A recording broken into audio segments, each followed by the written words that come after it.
Mic check. Hello, ladies and gentlemen, I am PA Kenny USA, and welcome to Realms of Awakened Essence RPG. Today is going to be a very special game because something is happening up in the heavens, and someone is in deep, deep trouble. A demigod, perhaps? Who knows? Let's find out as the court assembles.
Ladies and gentlemen, welcome to Realms of Awakened Essence. The court is assembled, and we're going to hop right into it. We'll be right back after the opening intro, so stay tuned and enjoy.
And hello, ladies and gentlemen, and welcome back. Vest, your feed just cut out again. Damn it.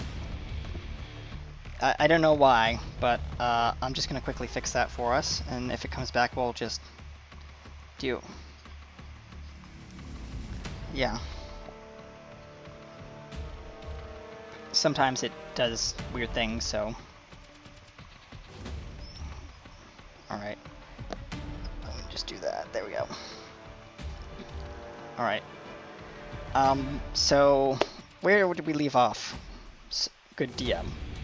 Also, maybe we should go around the courtroom and kind of introduce ourselves just for anyone who's new. I know. So, if we'd like to start with our, I guess since I'm top, I'll go. Hold on. Yeah, I'm fixing it. There we go. Yep. Alright. Yay, we have a vest. Alright. I guess I'll go first. Hi, I'm Eddie. I am a gnomeling, tiny little gnome, who joined the party and is helping bring the adventurers through Anthem safely, through what are known as the Clockwork Catacombs. And I saw a demigod, last time, and I don't know why.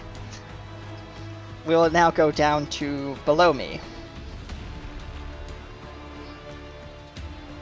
That's you, Vess. Go. Yeah, it's you. Yep. In the overlay arrangement. Yep.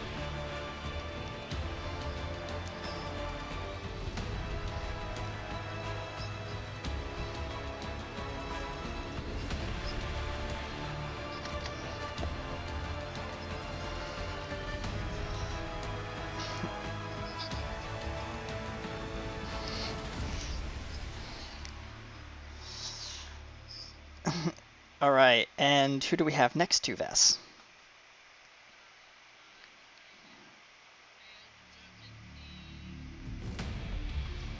You're a tiefling. Who is also a demigod, but rising demigod. Yes, very well. And we have a what looks like a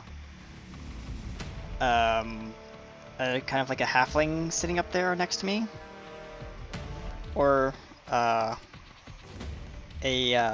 female sorceress.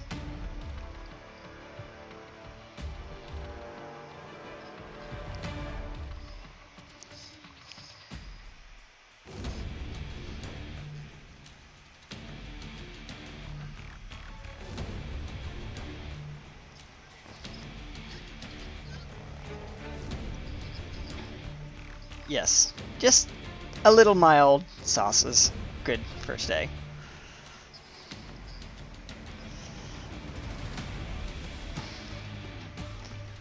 Alright, and who do we have running our glorious game today?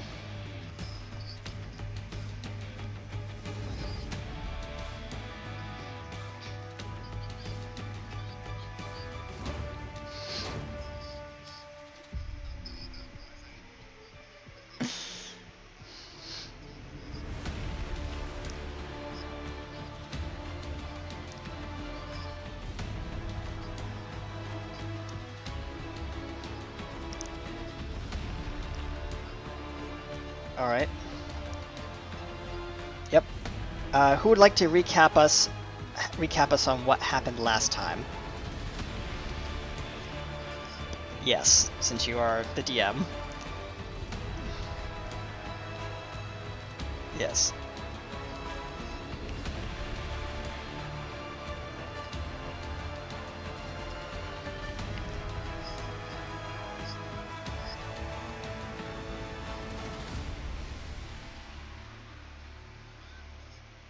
Tribunal.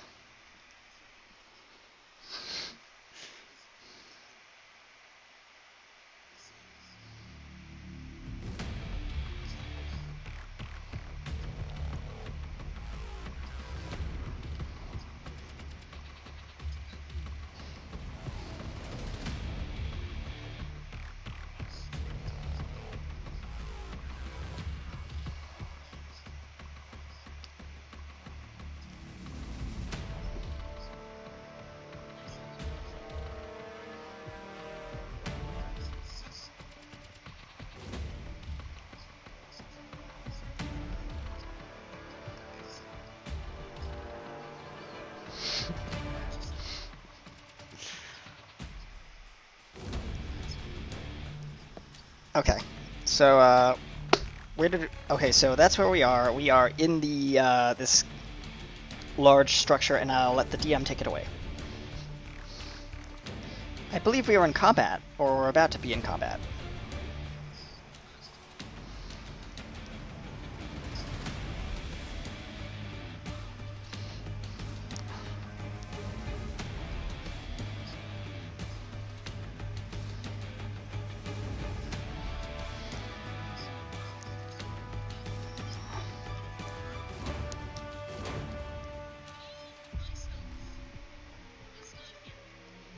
Okay.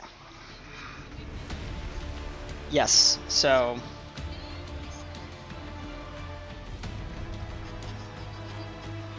So, you guys are running through what are known as the Clockwork Catacombs, which was basically a dungeon created by Tricathio.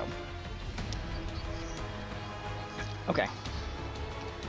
You are at the top level, right before you reach the very top of the Anthem's like base level, the industrial level.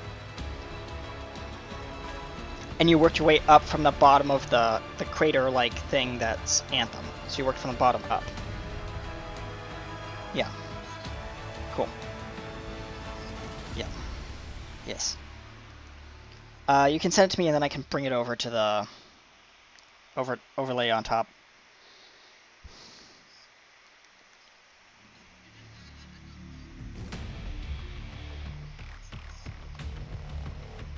No, it's okay.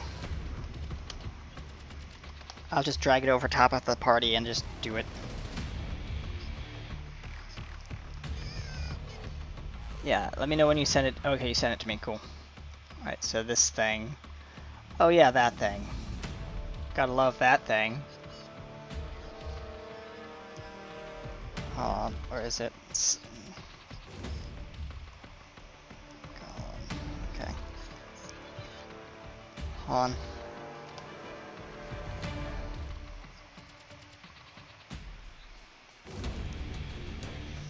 Alright, so it's basically this thing is trying to basically rise from the ground. Hold on. I'm just gonna... Snip. There we go, that thing.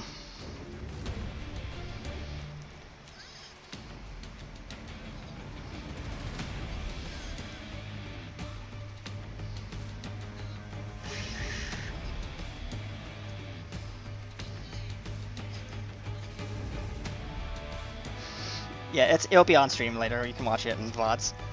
Yep. All right.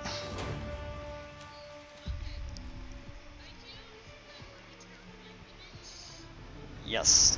And now, what's happening, DM?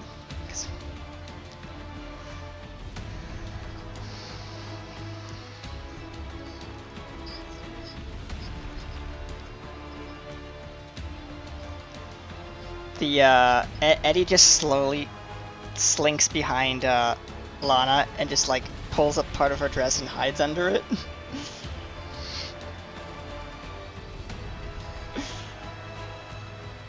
And it's like you hear teeth chattering.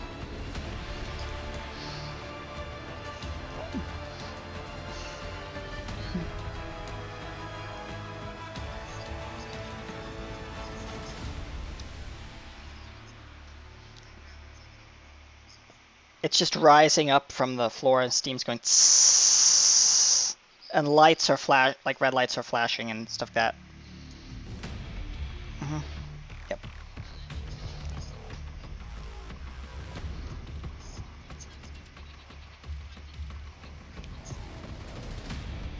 You just hear chattering from underneath Lana's dress.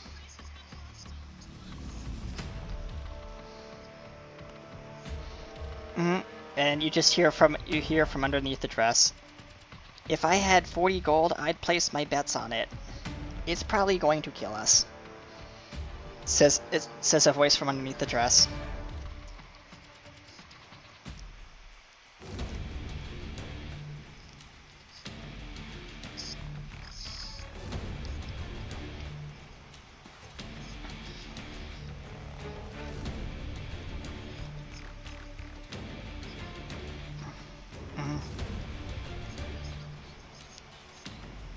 Yeah.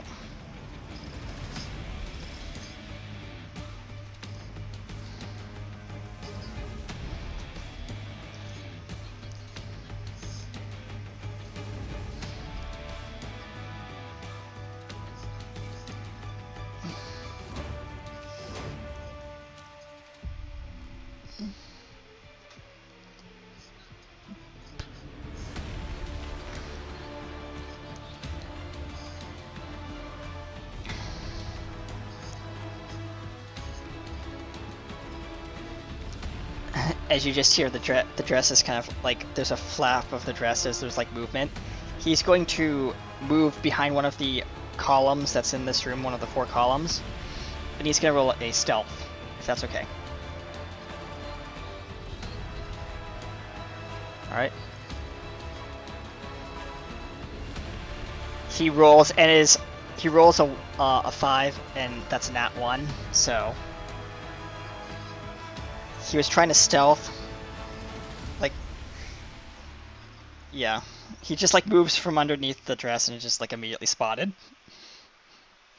And he's halfway like slinking like this, and then he's like, oops. As he looks up at this giant creature. It's like, hi there. Yeah.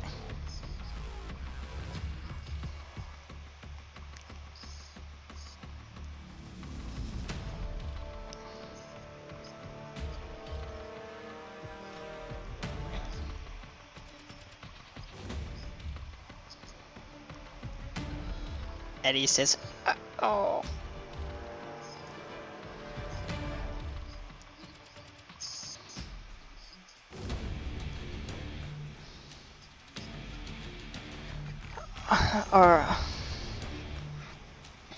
Yeah.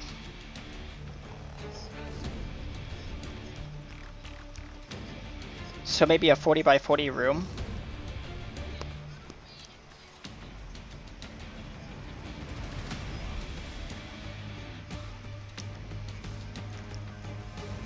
This would be cone of fire or cone of flame.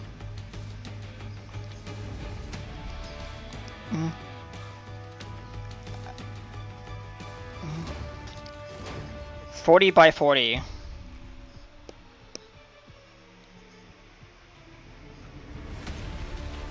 That.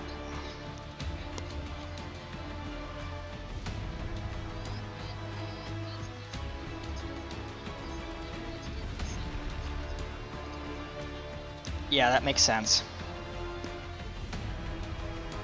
I mean, it's okay. Yeah. Okay.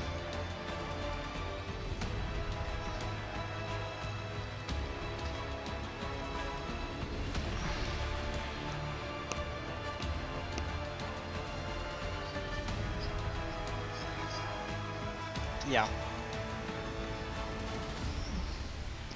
Yep.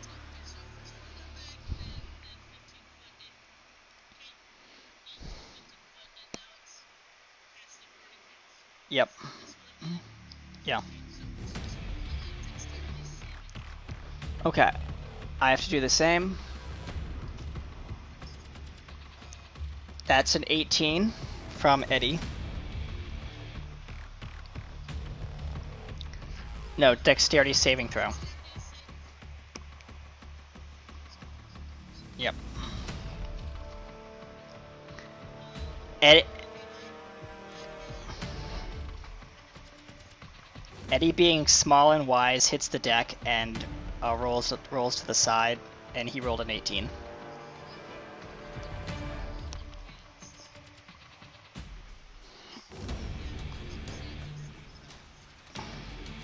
Yep. Thank you. Mm-hmm. Thank you.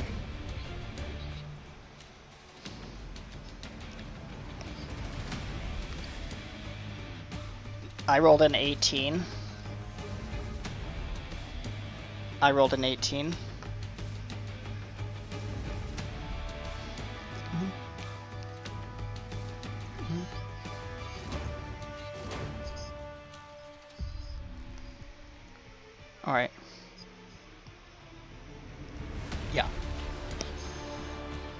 damage. Probably a D8 worth of damage.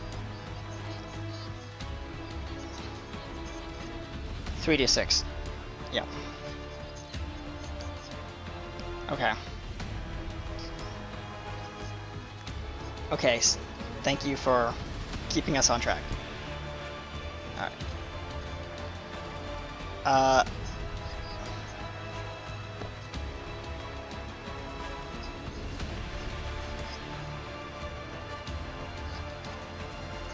Probably 3rd level.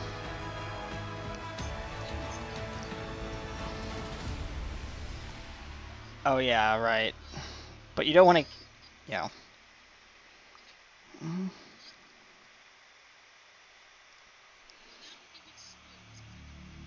Yeah.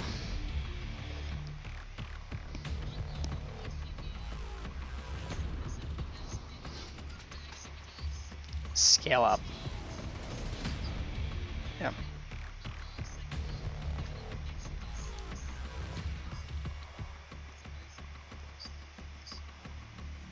Lowest level is 1, highest level is 20. 9, okay. Tells me what I know about D&D, folks. 5th edition, yeah, okay.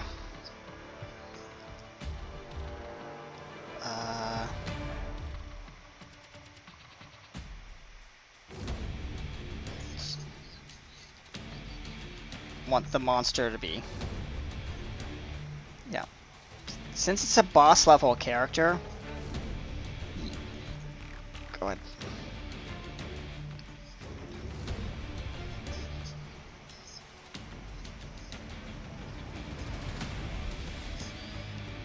Maybe a level 10. Yeah.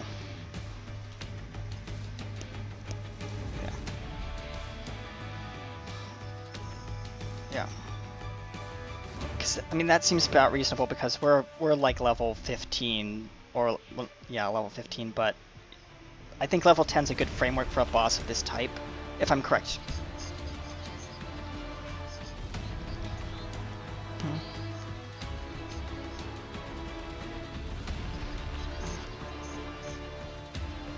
Yeah.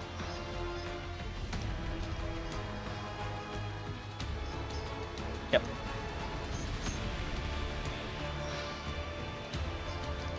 Exclamation mark 7d6. Too good. I'm just hoping. 28 damage. Alright, so I take half of 28.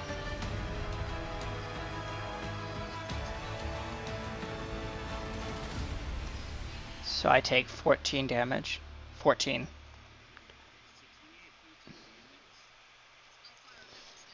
If I get hit one more time by this and fail, Eddie's out. Almost out.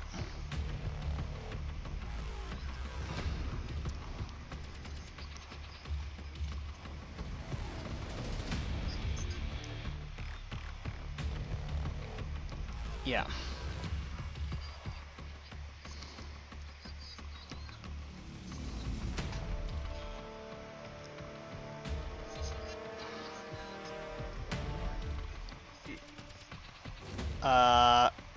Oh, add a 1 to that, remember? 124. Because we remember we modified that because she's a demigod. 124. Okay. Yeah, I'll show you how to do the override. Yeah.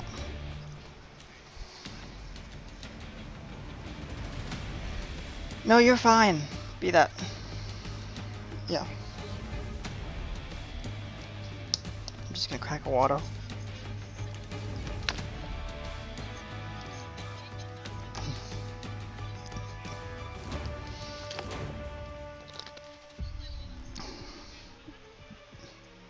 Yeah.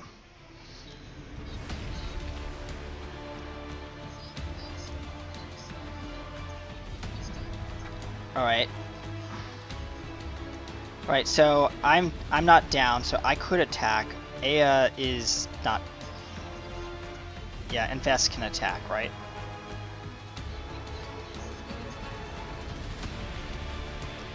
Okay, yeah. So I'm gonna take it. I'm gonna go take an attack unless we want to roll initiative. Okay. Okay. So what am I gonna do? I have my fancy crossbow. I'm going to load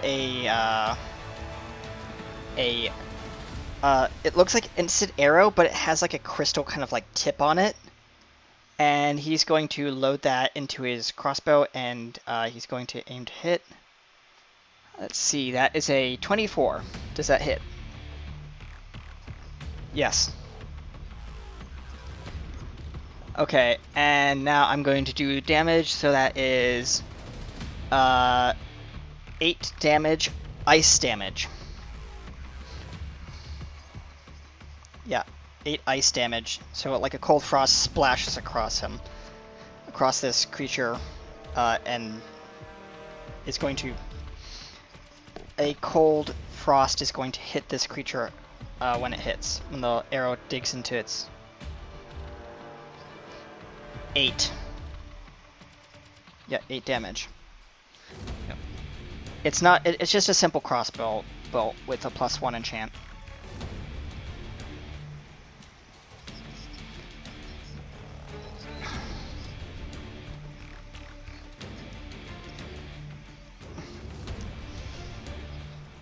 Alright, that's my turn.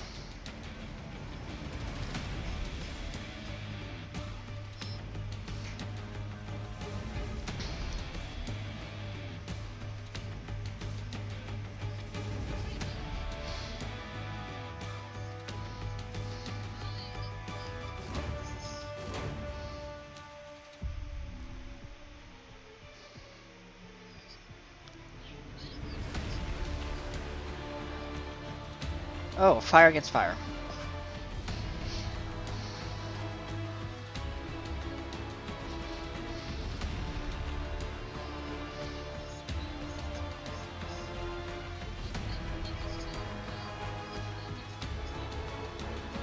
The monster. Yeah, so 1d20, and then if you get it... Yep.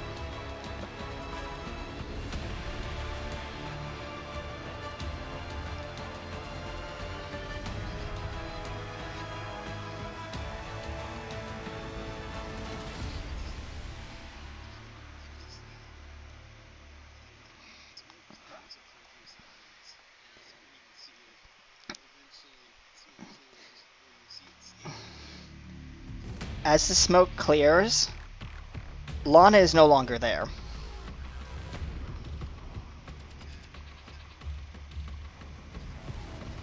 Okay, go ahead. I'll let you describe your disappearance.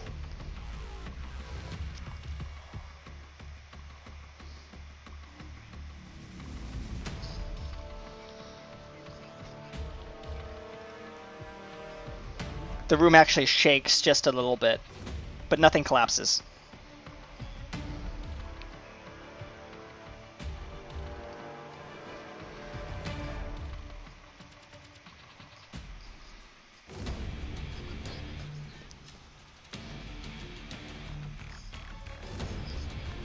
Celestial? What was the translation? So for anyone who's...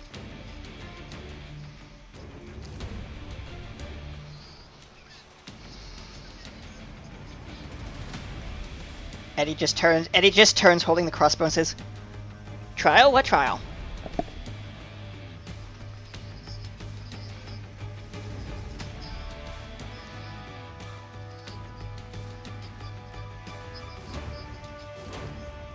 Mm-hmm.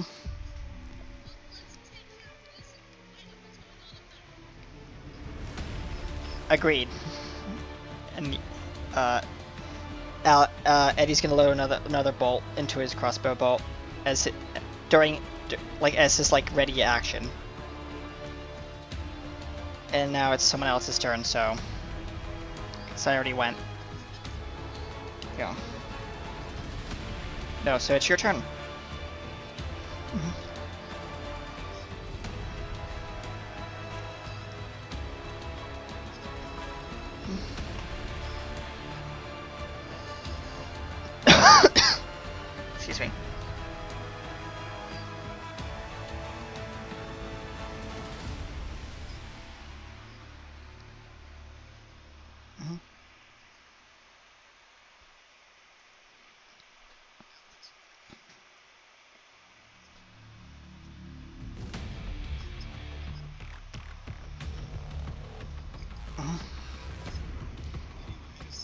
So he's full up. He's level... I think he's level 1 or something like that. Yeah. Level 2, yeah.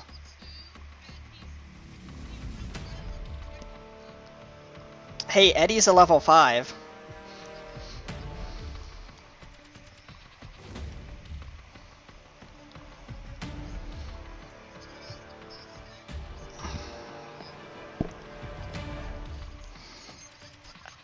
Does your character say that? Does your character say that in character?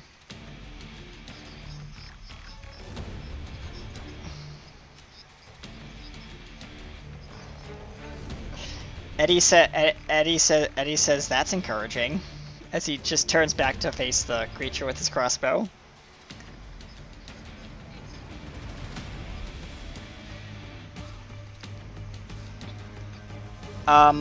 We are now going to cut up to the heavens as there's a flash of bright light. And hold on, I need to actually grab the picture. So I had a picture for this. No, I have a picture of it. It's the courtroom, yeah, courtroom scene.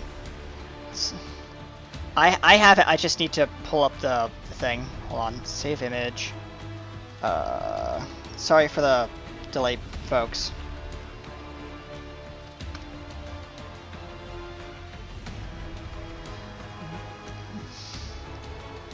Anticlimactic. So I'm just gonna load up the image and swap it out. So give me a moment.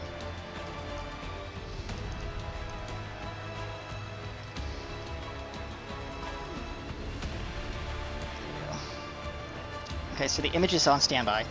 So you materialize into this large room, and it's very dark for right now, and you are kind of like behind this barred like podium, and there's a lot of voices chattering back and forth from above, and we cut back down to the battle. Yeah.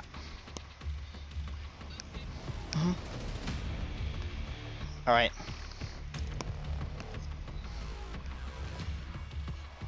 Also DM, I'm gonna roll a d4 for the next player that's gonna be pulled up from the battle. So, all right. So starting from left to right, it's 1, 2, 3, 4. Yeah, I know. Yeah.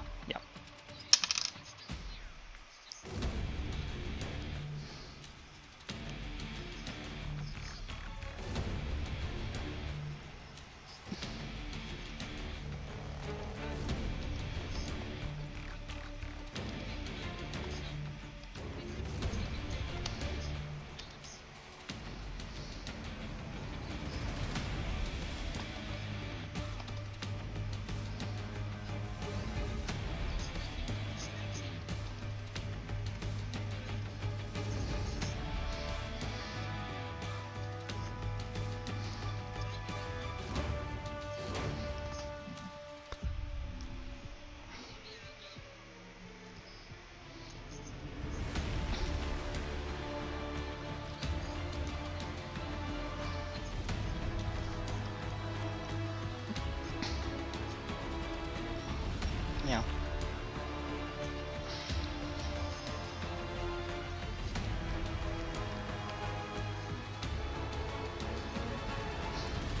Okay. So it's, I think, Vess went, so Aldwin's turn. Yeah.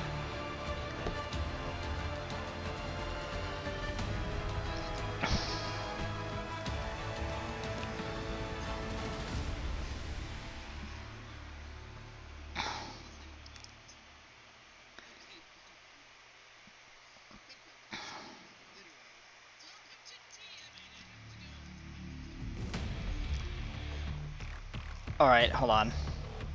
All right, I'll cue you.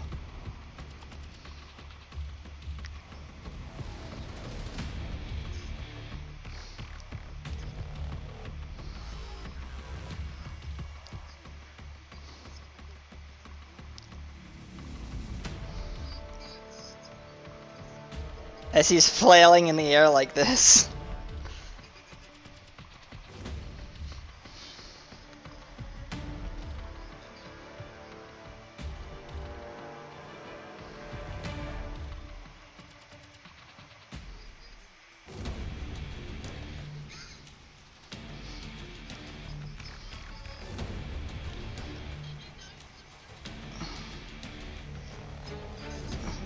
Alright. Alright. Eddie says, I don't have enough bolts to deal with this thing on my own, damn it.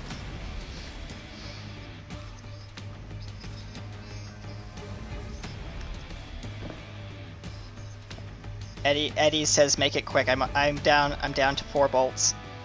He just holds up 4 bony fingers. Yep. Alright. So whose turn is it? Oh, it's the machine's turn. Yep. Yep.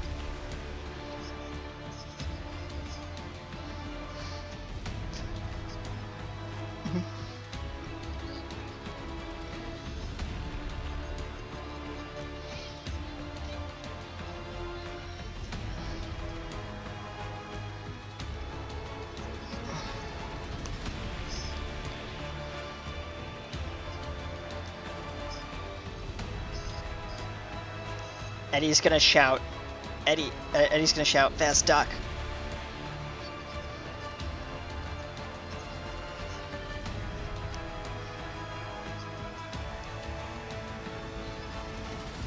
Fireball.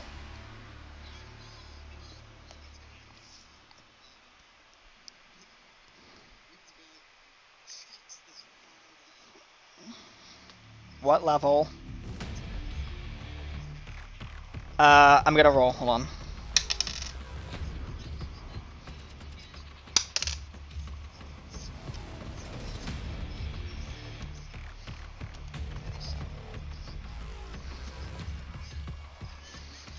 Right as that happens, he says where, and there's this happens.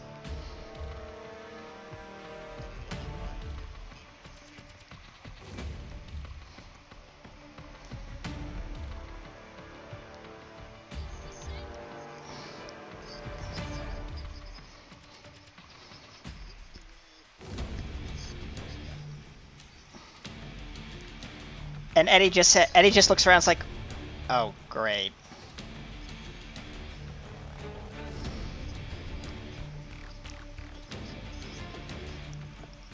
And he says, I think we're being called, and there's another clap of thunder as the rest of us just wink up there. Alright. Pause the fight. Yeah. The robot just like,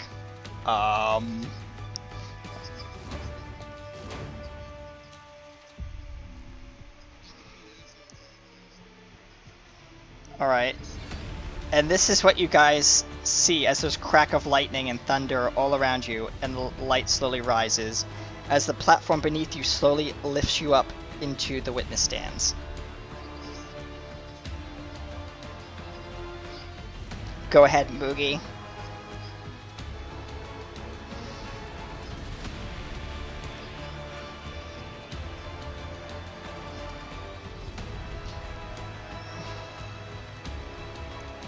Blinding light.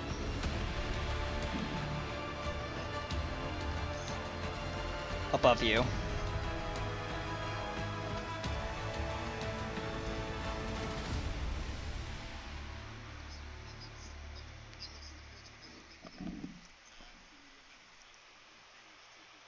Oh, okay. Hold on. Give us a moment, folks. Yeah, it's in the stream, but he's not watching the stream. Hold on, let me just post this in OC. Hold on. Where is it?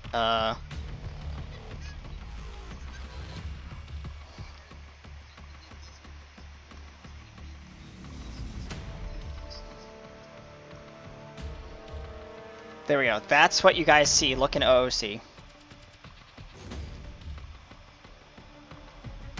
Give it a moment. It's processing there. Oh, it's Okay, it's the wrong type of file, but yeah, it's a PNG. Yeah, rip. Yes, I will. Give me a moment.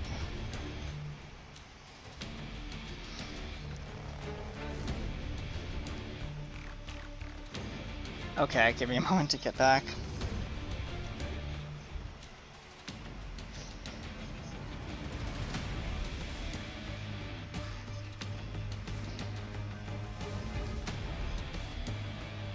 That's a 7. That's a 7, and Eddie literally just craps his pants as a pile just appears right underneath him.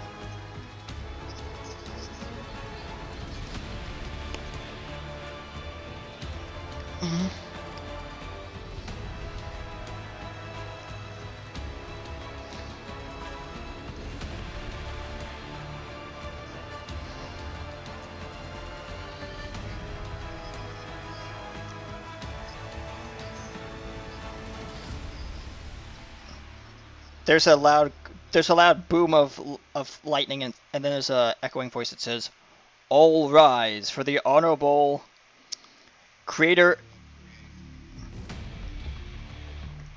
And then the courtroom just rise. People like these gods just rise and stand at attention.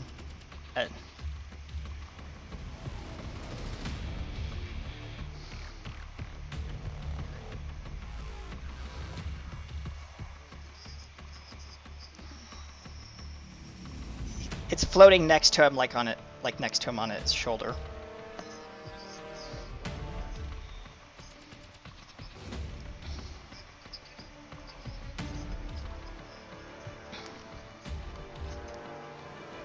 Yeah.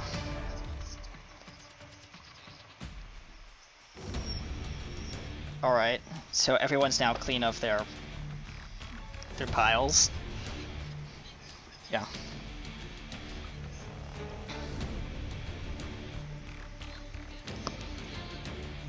Mm-hmm. Yep.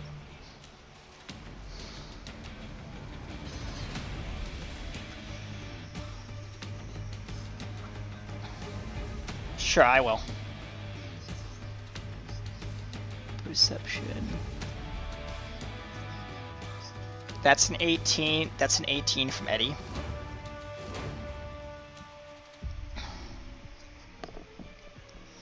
Also at 2 o'clock, I do have to go to do. We're gonna cut to break at 2 because I have to go eat lunch, and then we'll be back.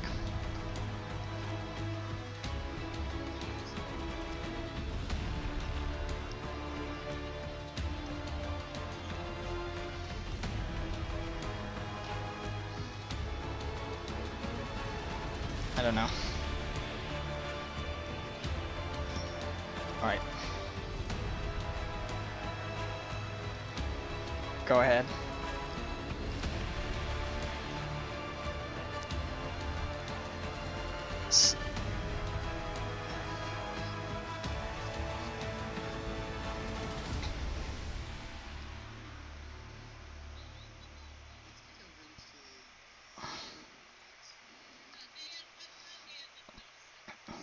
All attention. Okay. As this is happening, there's a kind of like a winged, winged kind of god. It's a lot smaller than the big demigod that's the big huge god that's over there. He floats up to the god and hands him some celestial like scroll. It says, "Today's court case is now in session. You may be seated. Presiding today." Go ahead. Moogie. Hey, Mag.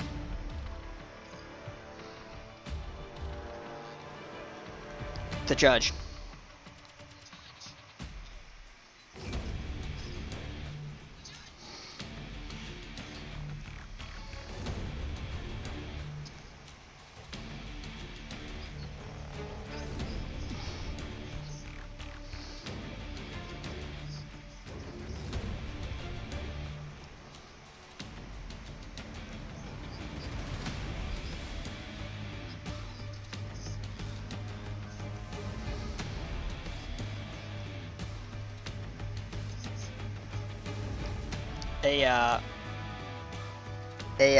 there's one of these little pedestals floats up. One of these pedestals floats up with a Moogie chained to it, stand. Yeah, and says, and then the prosecuting attorney says, "Your defendant stands trial. You may call your first witness."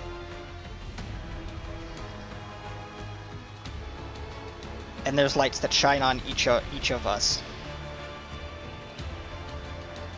like heavenly light.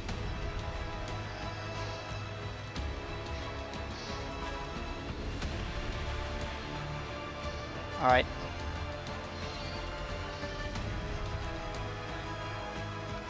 $15.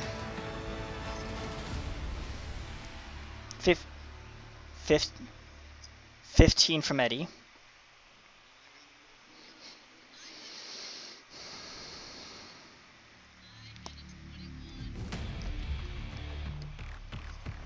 Mm-hmm.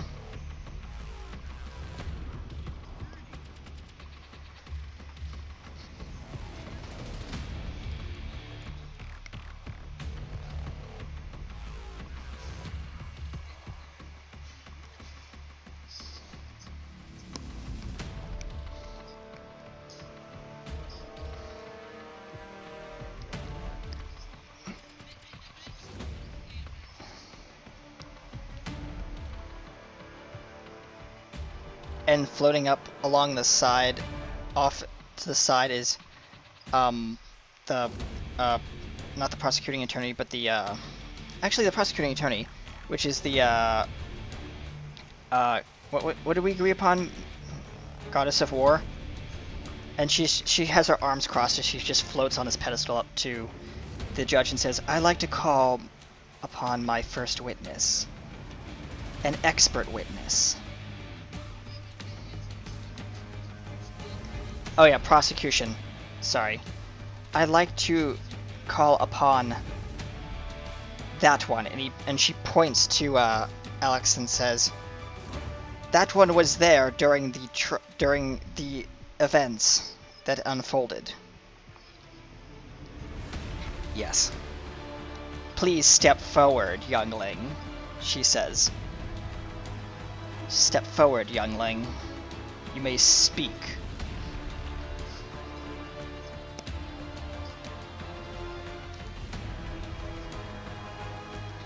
"Raise your hand and say to the gods of oath that you will not lie in front of a god. Failure to do so will get you smitten by the high, powerful judge."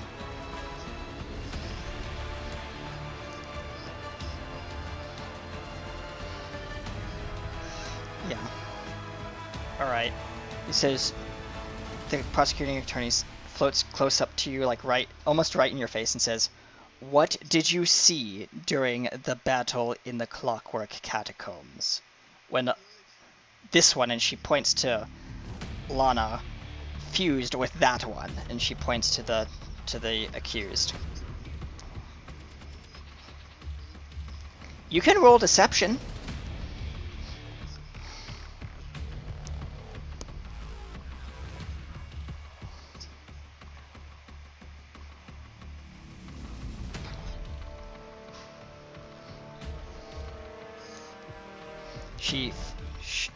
She floats back to a safe distance.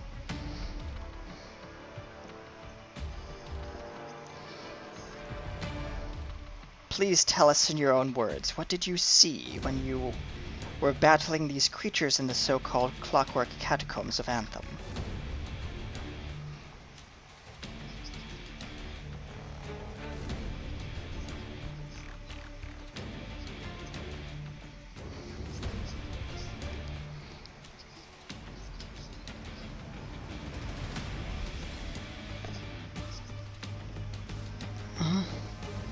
Yeah.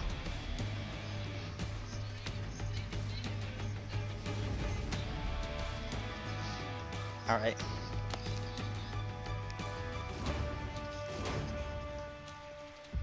Yep.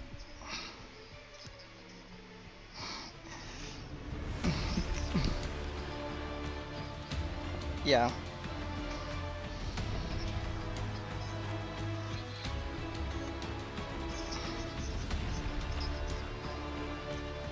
But he was there as a witness, so, and he was called first. Yeah. True.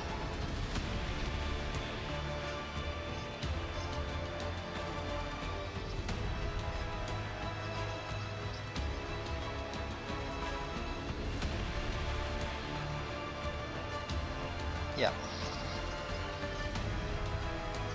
Mhm.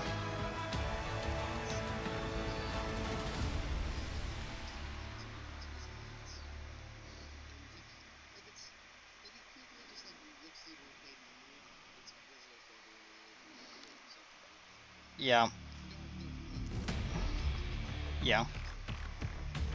Yeah. As the crystal kind of projects this like this visual like in the air, kind of like as a hologram, kind of.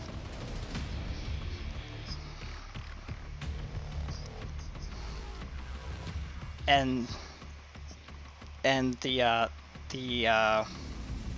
the prosecuting attorney's war goddess says, "Freeze right there," and the crystal just stops the footage. As you can see, Lana, the sister of the accused, calls upon the accused to come down and provide aid, knowing very well, and she says, "I'd like to call upon evidence number 014." And the scroll just like enlarges on in front of the audience as it reads, "The decree of the gods" during that formal meeting. And it says, "As stated in Subject 3, paragraph 24, the accused was strictly told not to interfere with the mortal plane." And what do we have here? She points to the footage. "Explain yourself," and I rest my... I have no further questions for the accused.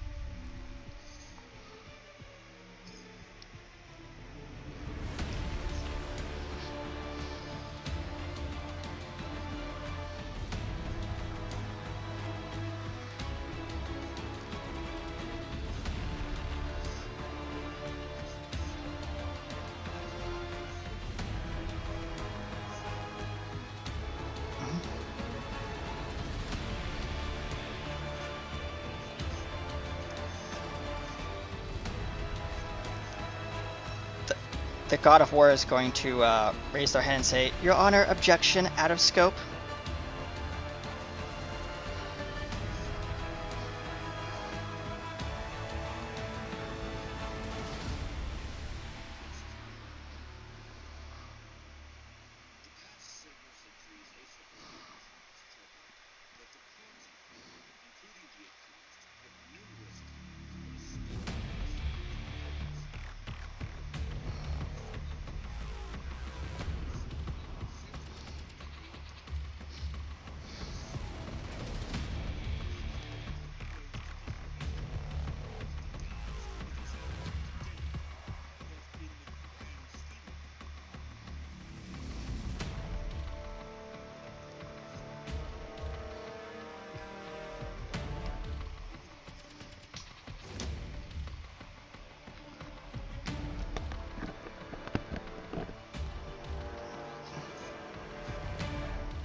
There's a shock and awe from the audience.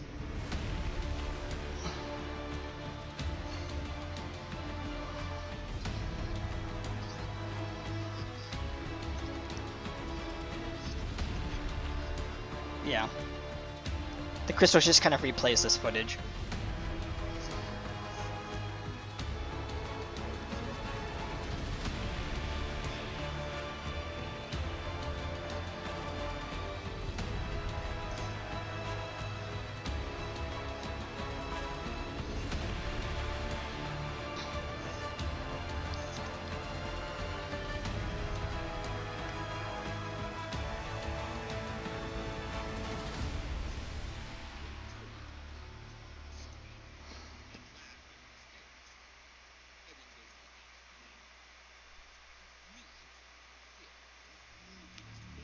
Please get to the point, says the god of war.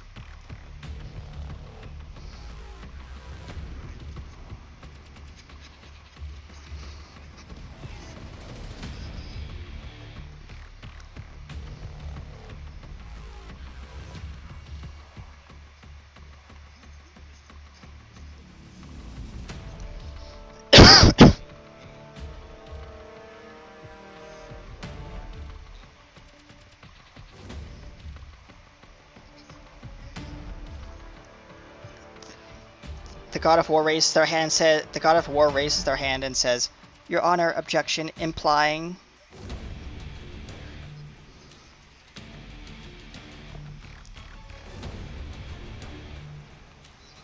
I retract my statement, says the god of war. You may proceed.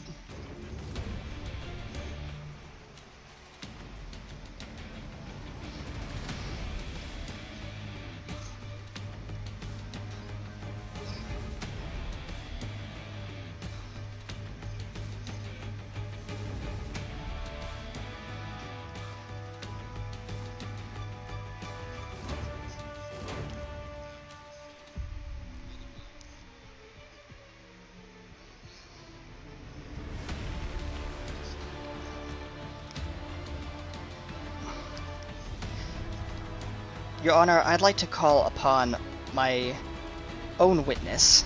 And he calls up, he said, he points to one of the floating platforms, and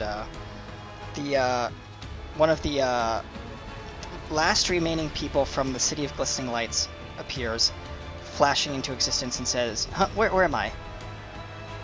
And there's like this kind of like back and forth of like explaining the situation. It says you're in a court, blah blah blah, and then it says, and this is the lady of the bank. She says, "When you were operating your so-called Bank of Serenity, was it? Yes. You had our party members here come to your bank to, what was it, steal something from your vaults? Or was it to retrieve something?" And the, when it says, "Well, they were there for a visit, if I'm correct. I don't recall if they were there to visit or to retrieve something. Oh, yes, actually they were there to retrieve something.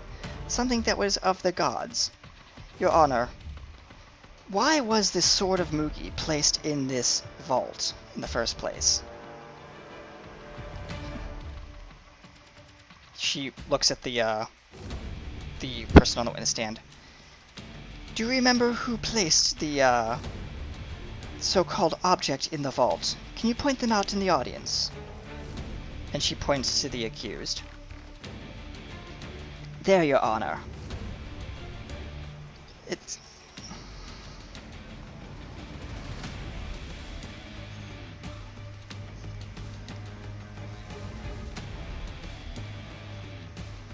Objection, Your Honor. The party didn't know, nor did our witness here know, at the time.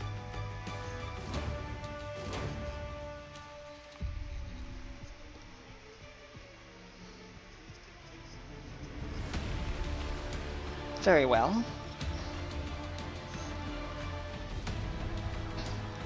What I'm trying to say is, this was staged. Mugi was interfering from the moment he became a demigod. He cannot be trusted.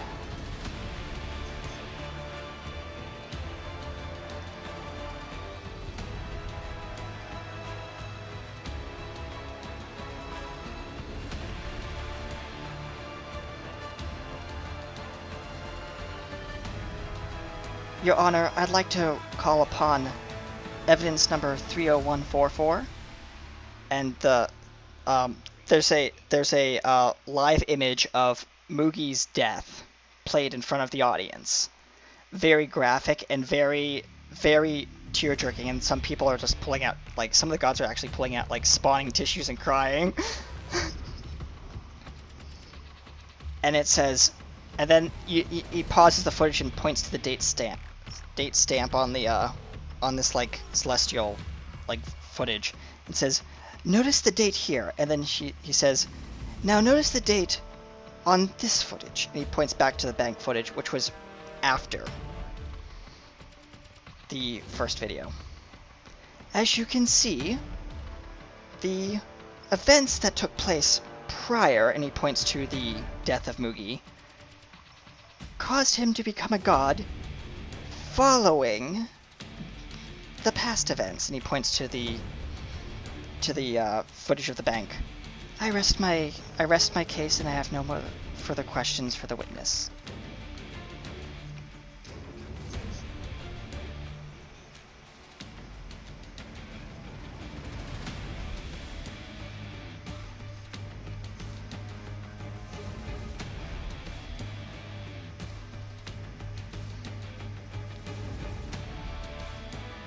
And the jury is just taking notes.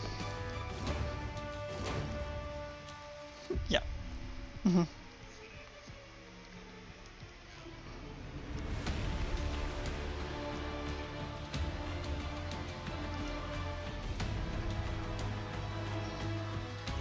Oh, the bank woman.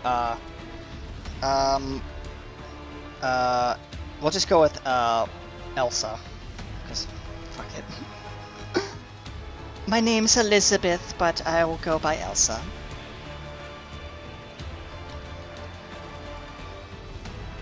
Objection, Your Honor.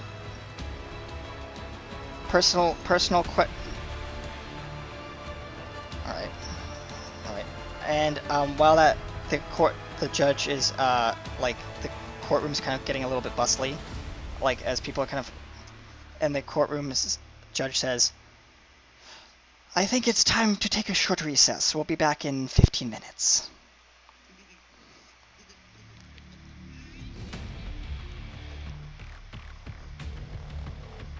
We'll be right back. We'll be right back in just 15 minutes, so stay tuned.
Hello, ladies and gentlemen, I am PA Kenny USA, and welcome back to Realms of Awakened Essence RPG, where we last left our adventuring party.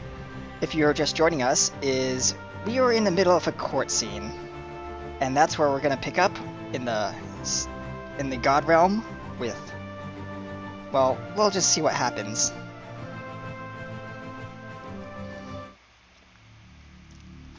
And Vesh, your feed just cut out again, but that's okay. It does that every time. I don't know why.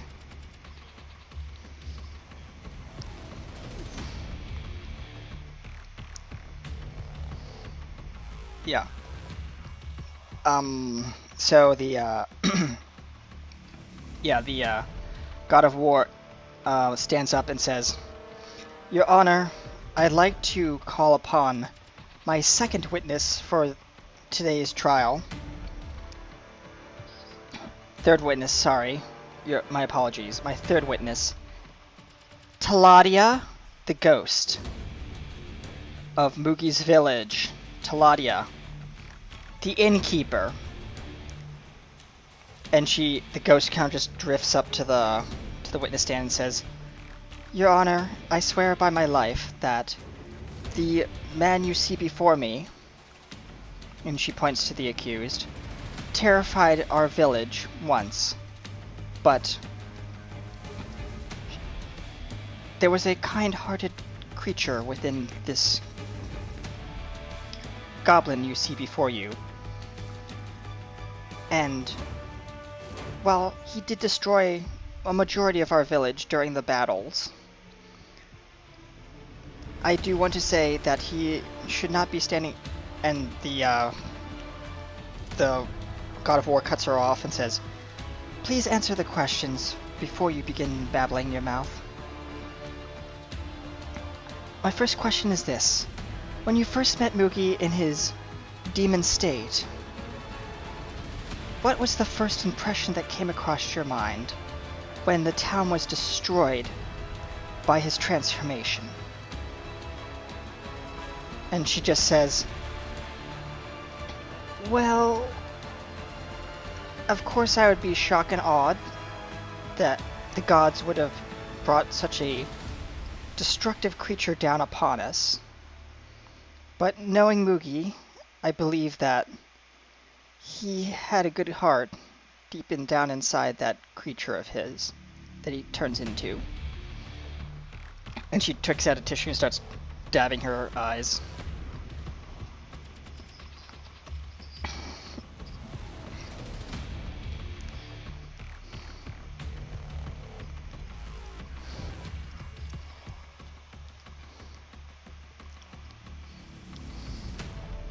"Objection, Your Honor. Counter. In this situation, they do. As I'm getting to that. Over the course of numerous occasions," and she pulls up evidence C, B, and D, the picture of Anthem being like nearly destroyed by this creature during a battle with a red dragon, to the underwater sea temple being completely obliterated, in that entire population completely extinct now. She says, "He could be charged for mass extinction, but that is a separate subject. All I'm worried about is the chaos and destruction left behind by this incompetent, imbecile god. Pardon me. And there's, and she...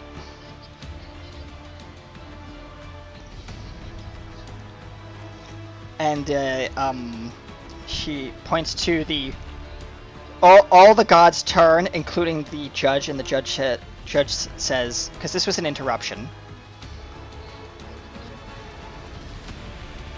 with the gavel.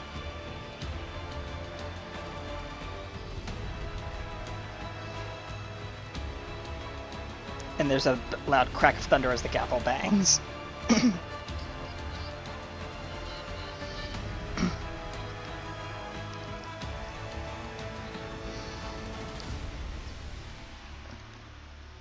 As you can see by the numerous accounts of destruction, chaos, and, by my accounts, corrupt gods. This one in particular, and she points to the accused. They do not deserve to have the powers that they wield before you.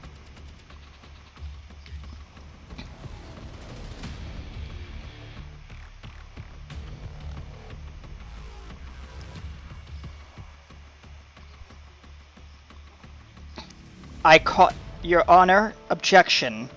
I call a witness from the opposing party, Lana, the sister of the accused.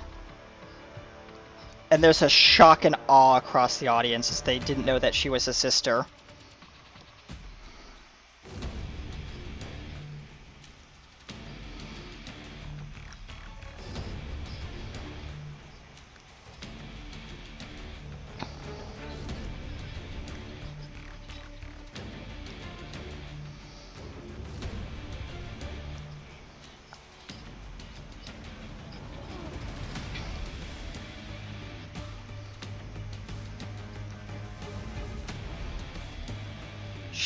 She's gonna roll an intimidate check right back at you.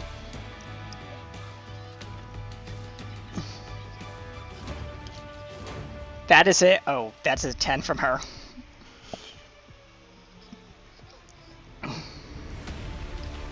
She backs off. She just backs off and slowly floats her platform back just a couple inches.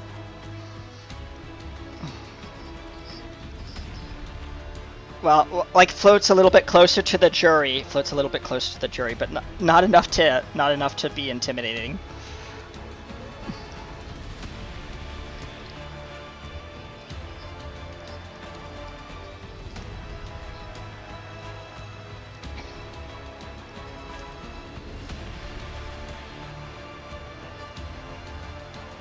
Miss Lana, you say you are the sister of the accused?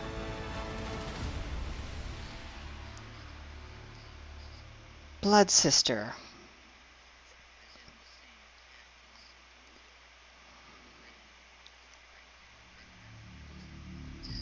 I believe my god brain can wrap around that, but that is beside the point. The point being is that when you were in your so-called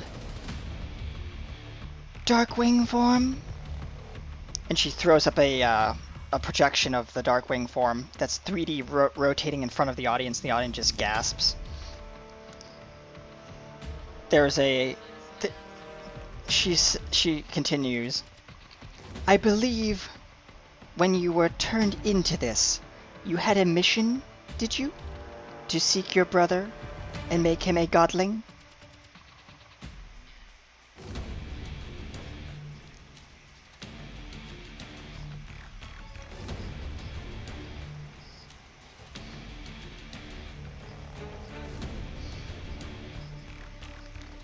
Now, correct me if I'm wrong, but that the destruction and chaos component of that form that you take on partially got transferred to Mugi's godlike form. Am I correct?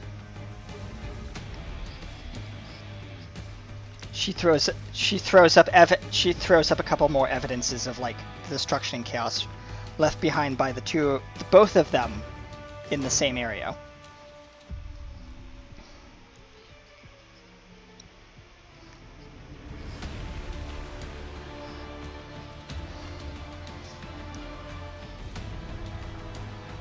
I'd like to call upon an expert witness on this subject, Your Honor. And right before you materializes Lady Mary.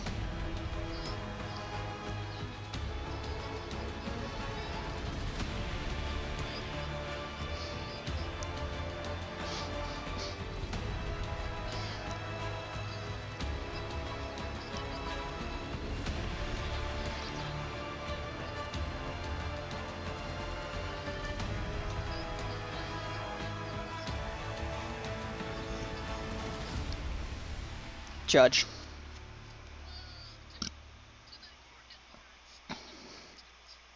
Okay.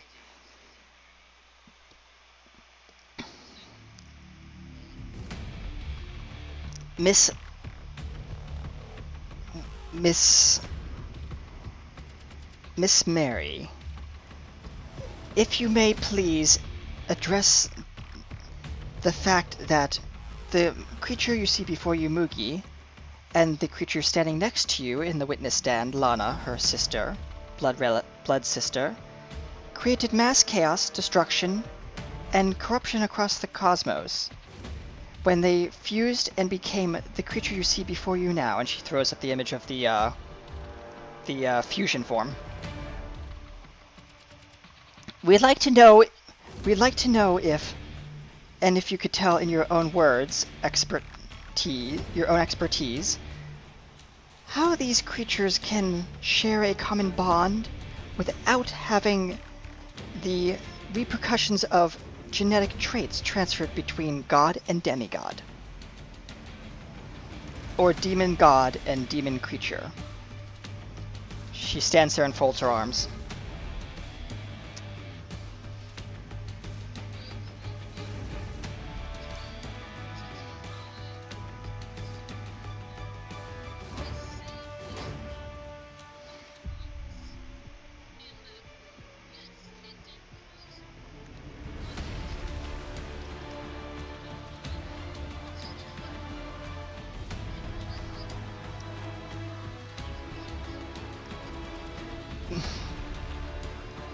I'll let the judge respond.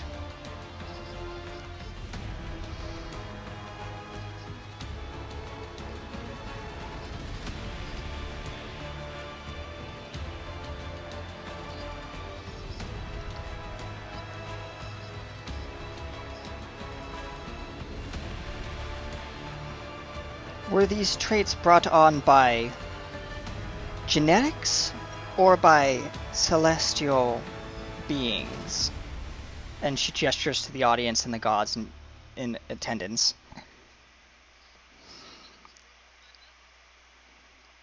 I rest my case.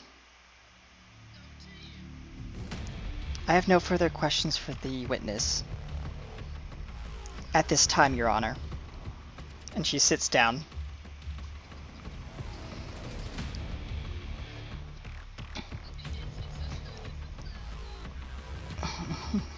Yep.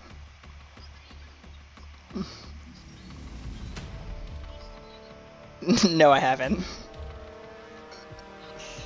Yeah.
Objection, Your Honor. Out of scope.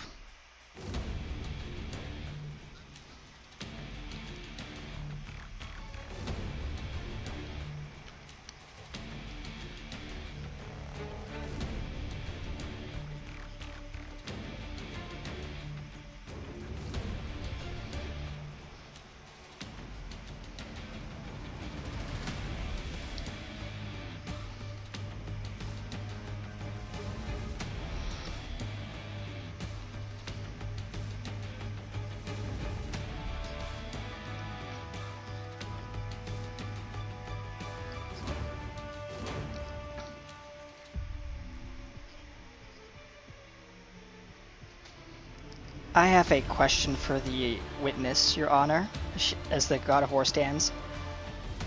I'd like to counter the fact that, while yes, there were numerous accounts of lives being saved, what about the number of lives, if you can give your own rough estimate, of the lives that were sacrificed or slain in the path and the wake of destruction left behind by the accused and the party you see before you?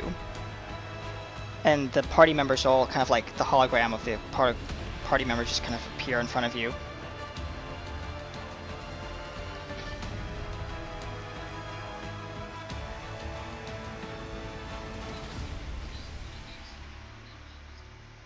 Please answer the question and give a rough estimate.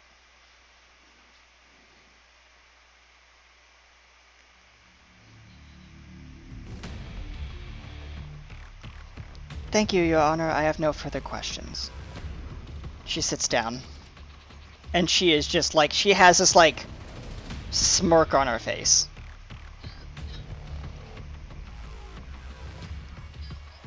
Hold on, pause.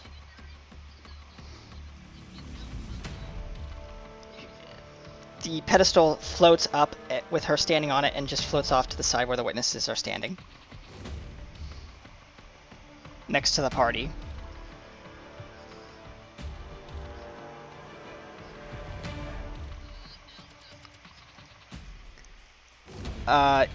Yes.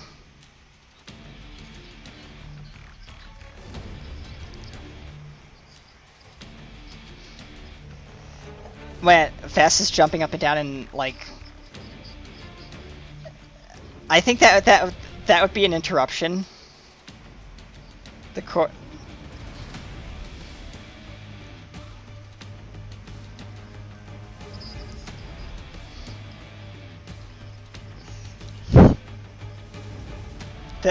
The God of War is just sitting there stewing, just kind of like with this dirty look on her face, just looking back and forth at the jumping kobold, and then then slowly turns and looks at the jury, and then slowly turns and looks back at the jumping kobold.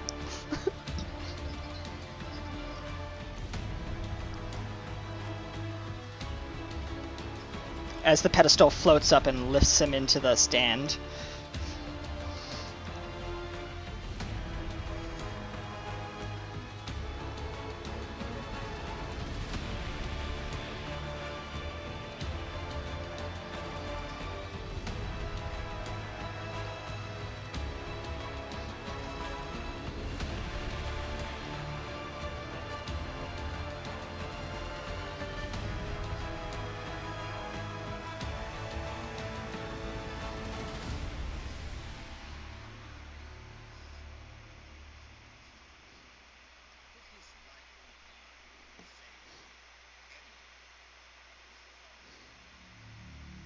Numerous times. Could you give me, say, between 100 and 200 number? Just any number, just for clarity. Oh, I would. Well, I've personally witnessed him saving entire cities, for what that's worth. But as far as numbers are concerned, you would say roughly, I don't know, 240? Oh, at least minimum. Thank you. Now, Mr. Vess, what would you say is Mookie's greatest quality? I would say that his greatest quality would be his willingness to put everything he is into helping people into any situation where there's need for a hero, basically. So, in your own words, you would see him as more of a hero than a villain. Oh, absolutely. I wouldn't be Now, traveling with him. The God of War stands up and says, "Objection, Your Honor. Wouldn't he be considered a demon? Therefore, he is classified as a villain-like creature." Counter objection, Your Honor. Just because a creature is something doesn't mean it's inherently evil. I could also add that I've never had a casting of protection from good or evil that worked against Boogie. She slowly sits down. One last question. Was there any time at all when you knew Moogie to take on a responsibility even too great for him? Well, there's the whole thing where he died. So you're saying that Moogie basically put everything he had, Oh yes, his blood, his life, uncategorically. what little essence he had into stopping an event so terrible that it would have costed everyone's life? Agreed. It would have. Your Honor, I would like to address the jury, if that's okay. Very well, you may. The jury all Fellow shift in members of the turn. jury, I would like you all to look at the fact that Moogie, regardless of his antics, regardless of how many times he disobeyed the gods, rules meant to be broken, as I have well done so in the past myself, as I am a god of chaos and darkness. I won't lie about that. But Moogie, more often than not, put his own life at risk to save countless lives that were not his own. If we are to judge him based on this one linear event, then does the pros of his past not outweigh the cons of this one moment? I ask you. No further questions, Your Honor. As you go back to your post, the God of War stands and says, "I'd like to also address the jury. As you understand, ladies and gentlemen, we have laws of the highest degree in the realm of the gods, don't we?" And she flicks her hand in this massive scroll, almost covering the face of the judge, just drops and rolls all the way to the door. And she says, "As you can see, we have numerous laws and policies in place to protect both realms, up here and down below." And she walks up to the scroll, almost near to the door where the audience is, and she points to this line item, and she says, "Ah yes, here it is. Subsection 301-469-2014. Paragraph 349, subsection D. A god, when asked, shall not interfere with the mortal plane, even at the risk of his own godlyhood or demigodhood. In the event, paragraph 301-224, a god is put on trial for implications therein, where such circumstances require them to interfere, that god or demigod therein can be placed on trial and have their powers stripped for them at the discretion of the High Council." She stands there stock still, turns to face the judge and say, "I rest my case." And she snaps her fingers and the scroll disappears. Your Honor, if I may be so bold to approach the bench. You may. He's going to approach the bench and turn to face the entire courtroom. All those present, I think in this situation, it is best we look at the broad side of the ball. In the case of a demigod interfering, is it not more prudent on the fact that there are two accused individuals in this room? It is already on record that the goddess of war, through one of her worshipping puppets, interfered in the mortal plane, attempting to stop the party. Now, I may be a bit shocked myself, but at the same time, rules apply to everyone, not just one individual. And considering the fact that Mugi is a demigod, I think there is a case of a little leniency here. I mean, he's still in training, is he not? He's much like a teenager. Doesn't want to follow daddy's orders. Wants to stay out late. Do bad things. It's all a part of growing up. Except that we have our dear goddess of war over here. She's already grown up. She already knows better. So I asked the court, the whole court, should Mugi really be on trial here? Or should we simply just let this one go and teach him a better method? No further words, Your Honor. The jury will depart from court to deliberate on Mugi's accusation. We'll take a 5-minute recess and return. There's a flash of light and you guys are back in the battle. What?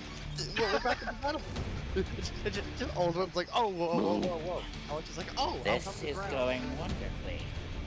Oh, it could have got a lot worse. I had an ace card that I didn't even have to pull out. Beth like grins.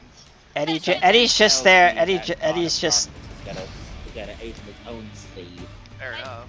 And Ao goes, but I didn't even get to testify. It's like the machine just says like, oh, you're back. It just like stands up. Oh, I forgot about you. Leilana's gonna quickly turn to this machine,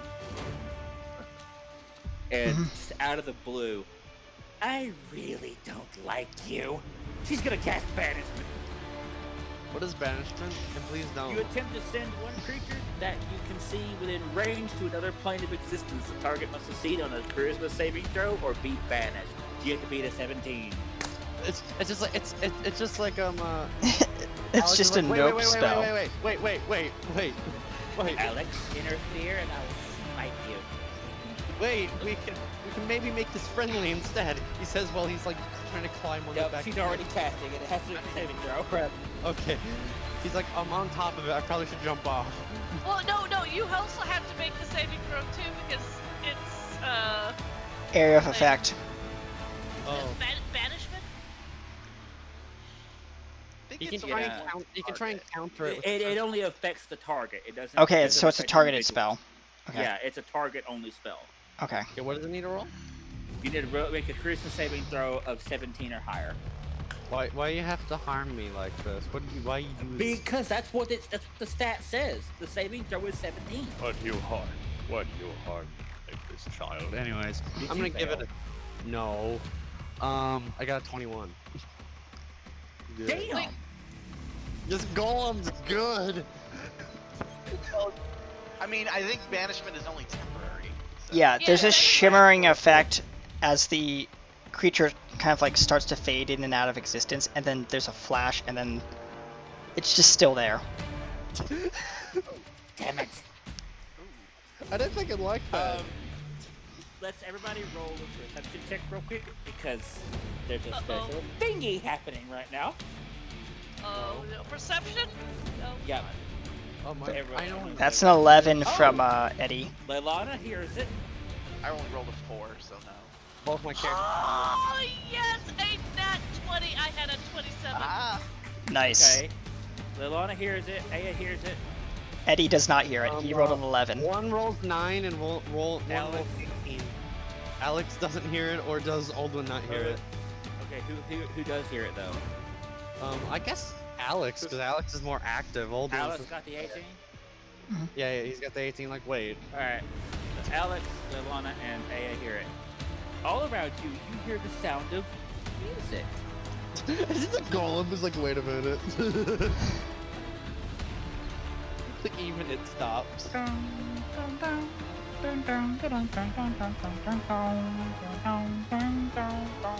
you not let Alex try and recognize the tune at least for no reason? Well, yeah, you can roll history if you hear it to try to understand it. Let me look at Alex's history. The sounds all around you. You hear it through the wall. You hear it through the floor. It comes through the ceiling. You can't pinpoint where it's coming from. Oh. Give me a second. Look at my. I need to look at my history. How's my history? I got a nothing for that. Big fat nothing. Okay, let me roll. Actually, 11. Sorry, excuse me. Where is that irritating music coming from? Alex rolled an 11, trying to recognize the tune. Okay, I'll give it that. It sounds like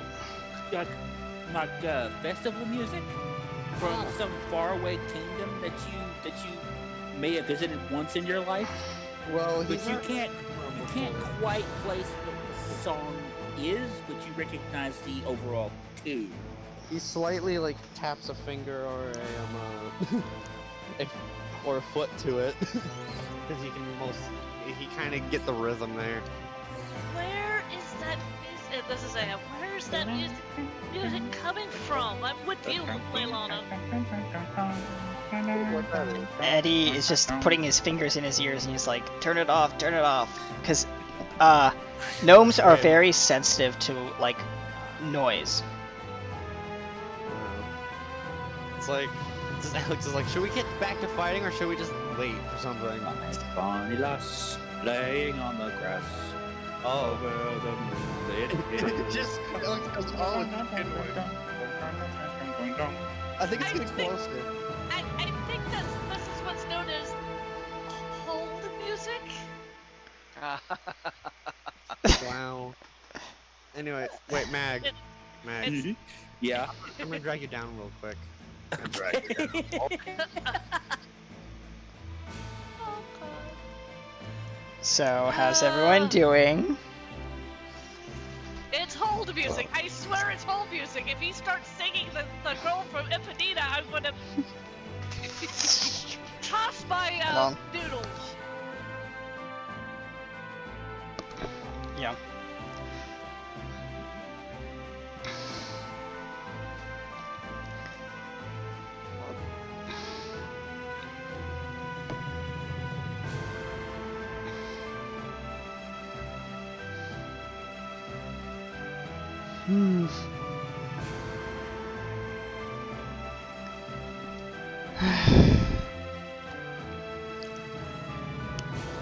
Eddie's just sitting down, like, twirling one of his bolts in his hand. Just waiting. Just kidding. Oh, I want to see this game. Twitch TV, Dwarven Forge Live, Amy's playing it, and so is Ember Moon. Cool.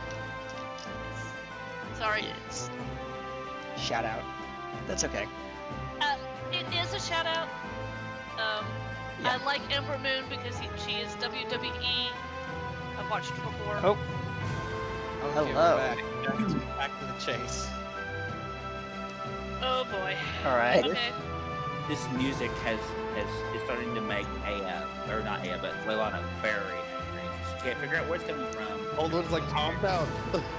Calm down. What if you don't do anything drastic? Drastic? have you met my friend Leilana? Just old one's like, She yes! is going to. Actually, my friend Leilana. Let's do it. Let's see, what is she gonna do that she's pissed off? Oh God, no! Don't do something chaotic now. And Alex is like, you okay? You don't look very happy. She is going to. She is going to She's just gonna throw her hand out wildly and unleash a lightning bolt in a random direction. Wow. Well, roll for which direction you do that in, and if you hit any button. Okay, Roll a d4. That's a D4, right? Yeah. Yeah. Yep, that's a D4. That is a 1. You hit Eddie. No, not our Oh, boy. God. Not our boy. Does it strike the wall though? Yeah, it strikes the wall right behind him and through Wait, him. like, It goes right through him. Alex is like, our. Wait, no. The wall starts to. Hold on, you have to roll damage. Oh, damage, yeah. Yeah. Let's see here. Lightning. Let's say 12d6. I'm using the bot for that because I Okay, don't know. 12d6. Just instant kills Eddie. Just gets vaporized. It's vaporized. Yes, gets vaporized. And that is a No, our boy. +4 because of my spell bonus. hmm 49 damage. Eddie is down. Oh. The wall starts to crackling. You all notice it's the wall. So it's Eddie just goes flying against the wall, and there's like a crater, and you just see Eddie just kind of collapse onto the ground like this, No, face no, first, and smoke rises from his back. Oh, no, Alex you is like, don't. our boy. The wall, the win. crack in the wall starts like spider webbing out as Oh, pieces of it start to guys. chip off. Old one's like, guys, the wall's cracking like really intensely. I didn't know the wall was this thin. We lost picture. Yeah, that's intentional because Eddie's out. Okay. Best will try to. Best, save him. Okay. The wall starts crumbling and shaking. It's like, oh no, guys, I know our boy's down, but like, look. Alden just says while pointing into Alex, like, yeah, you wanna look. Hold the wall up. Best will cast 2d6 healing. Which, give me a second. I'll roll that. Alright, To Eddie. boy. Yeah, to the boy. Okay, you can stop making those noises now. It's Just the wall cracking. I know, but that's stop making Sorry. those noises, please. Five healing to Eddie. 5 healing? Okay, so, let me roll, hold on. 5 hit points. 1, 2, 3, 4, 5. Add. He's back up, but he's like coughing and sputtering out lots of blood. Gnomeling blood everywhere. And he says, next time point that somewhere else, as he, like, his face just flops onto into the dirt. Anyways, the wall eventually, because it seems like Mag's not gonna do it, eventually the wall collapses. Eddie looks up and sees, like, the wall coming towards him, and he's like, oh great, not again. Alex just reacts and uses the crystal to levitate the rubble out of the way.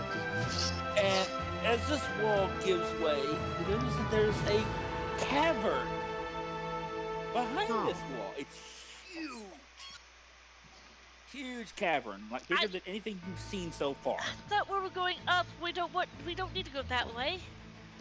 And in this cavern, sitting, laying on the ground, laying on a pile of gravel, next to a candle, you see a Goliath laying there, with a lute on his chest, strumming away.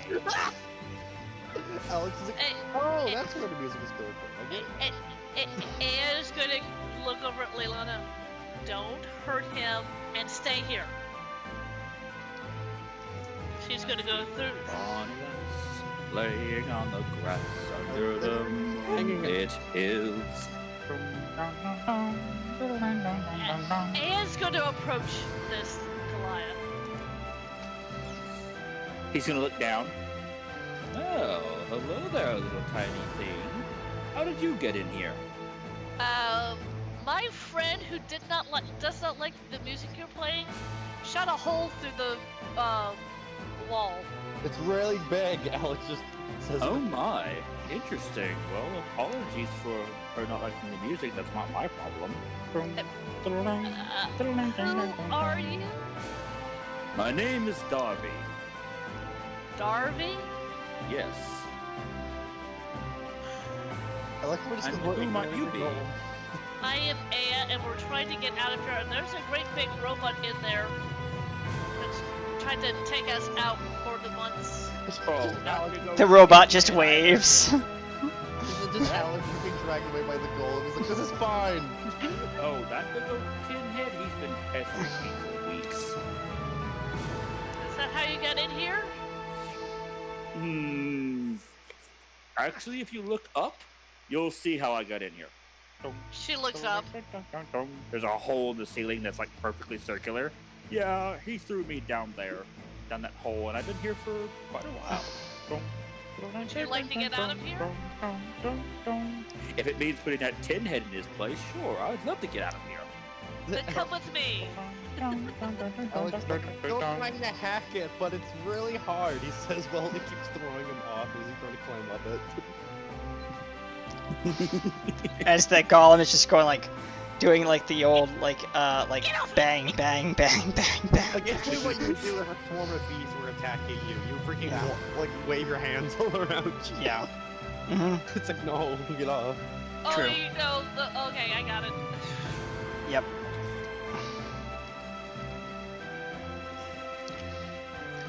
So yeah, this is. So yeah, Uh huh. now what's happening? Oh. I guess back to the golem. Mhm.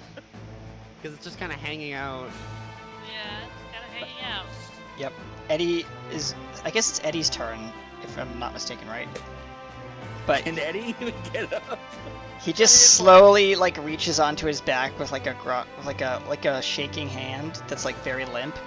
Grabs his crossbow bolt, loads it into the thing. He's like lying on his crossbow, and he with the last amount of energy that he has, he just bumps his nose into the release mechanism. Like, Alex is like, wait, Eddie, give me a second.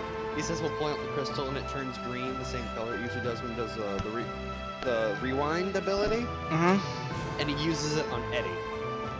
Okay.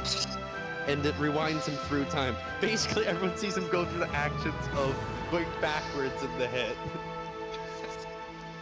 And So he has to relive it in the opposite direction. no, Oh, God. He rewinds it.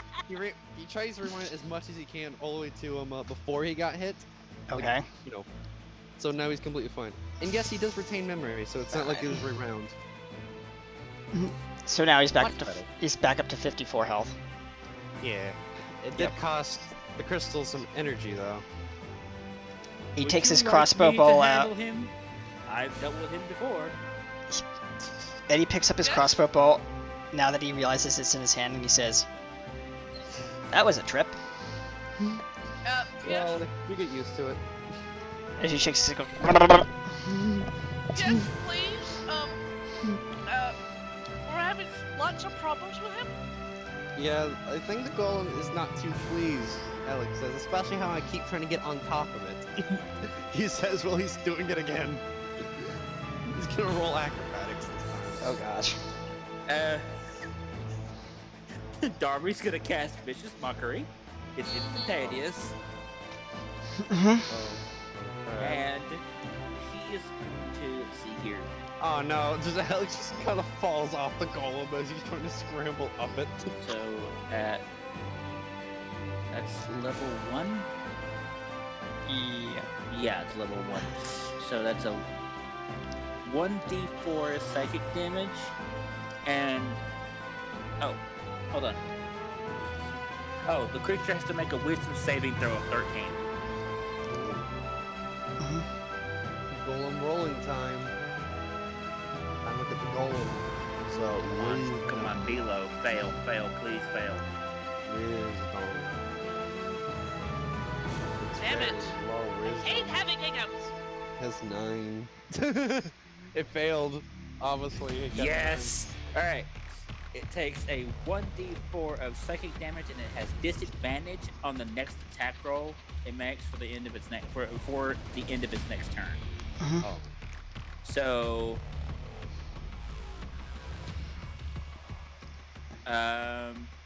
he's gonna unleash a very, very pervasive insult at the creature. Like what? Get back to work, you lazy tin can. Your mother was a basket of cheese balls. That's a good one. So what That is a good one. It takes a. Hang on, let me Whoa. pull the thing up again. 1d4 of psychic damage. We have to roll that 1d4. That's a 4. This is to spell attack and whatnot, so that's 9. Along with the modifier is 10, 11. Takes 11 points of psychic damage. Okay, yay, 11 damage. Good for it. It just kind of like looks at you like, did you just insult me? You? Remember, boy. it has disadvantage on the second attack because it got insulted. Yep. Speaking of its next turn, like does it wear off its next turn or? No, it's this turn and then its following turn it wears off, I believe, right? Yeah. Yeah. Take 1d4 psychic damage and have disadvantage on the next attack roll it makes before the end of its next turn. End of it. Oh, so it's the. Yeah. Okay. So it's after this turn, it's- then it goes away. Yeah. Yeah. Well, instead of attacking, it's gonna stomp 1 foot onto the ground, taking a little bit of a step forward almost, and it's going to let out a very loudish robotic roar. And Jesus is like, I don't like that. But then the sound of multiple panels and door-like things opening with a.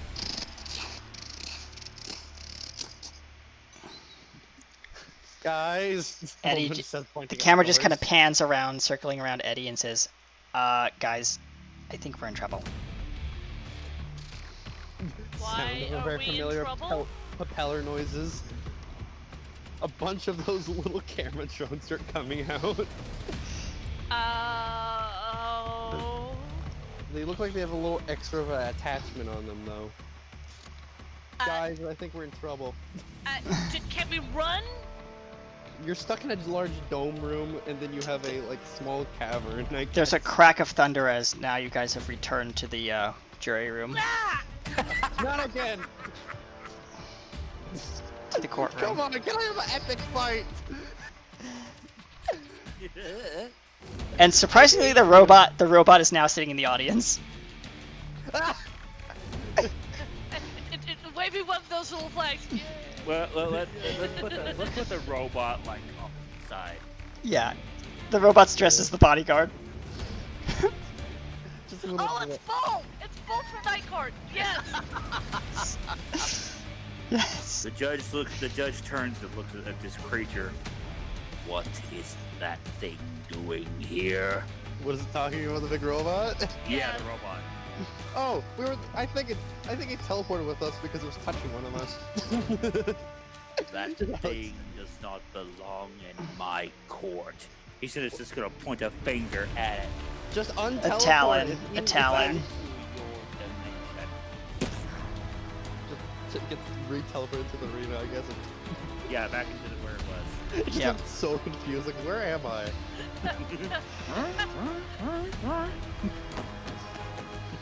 All right. That was Continue. funny. Court I is hate back that. in session. Continue. We were having a good old-fashioned throwdown, and now this. Is Lady Mary there? Yes, she is. Yeah, she's still she's floating there. there. And the jury just comes back. Has the jury come back or not yet? The jury is still in deliberation, but they're fixing to Okay. return. Okay. Oh, okay. All right. Oh, And boy. the courtroom is just kind of like everyone's Should we filing shift in. to the jury room and kind of have like Yeah.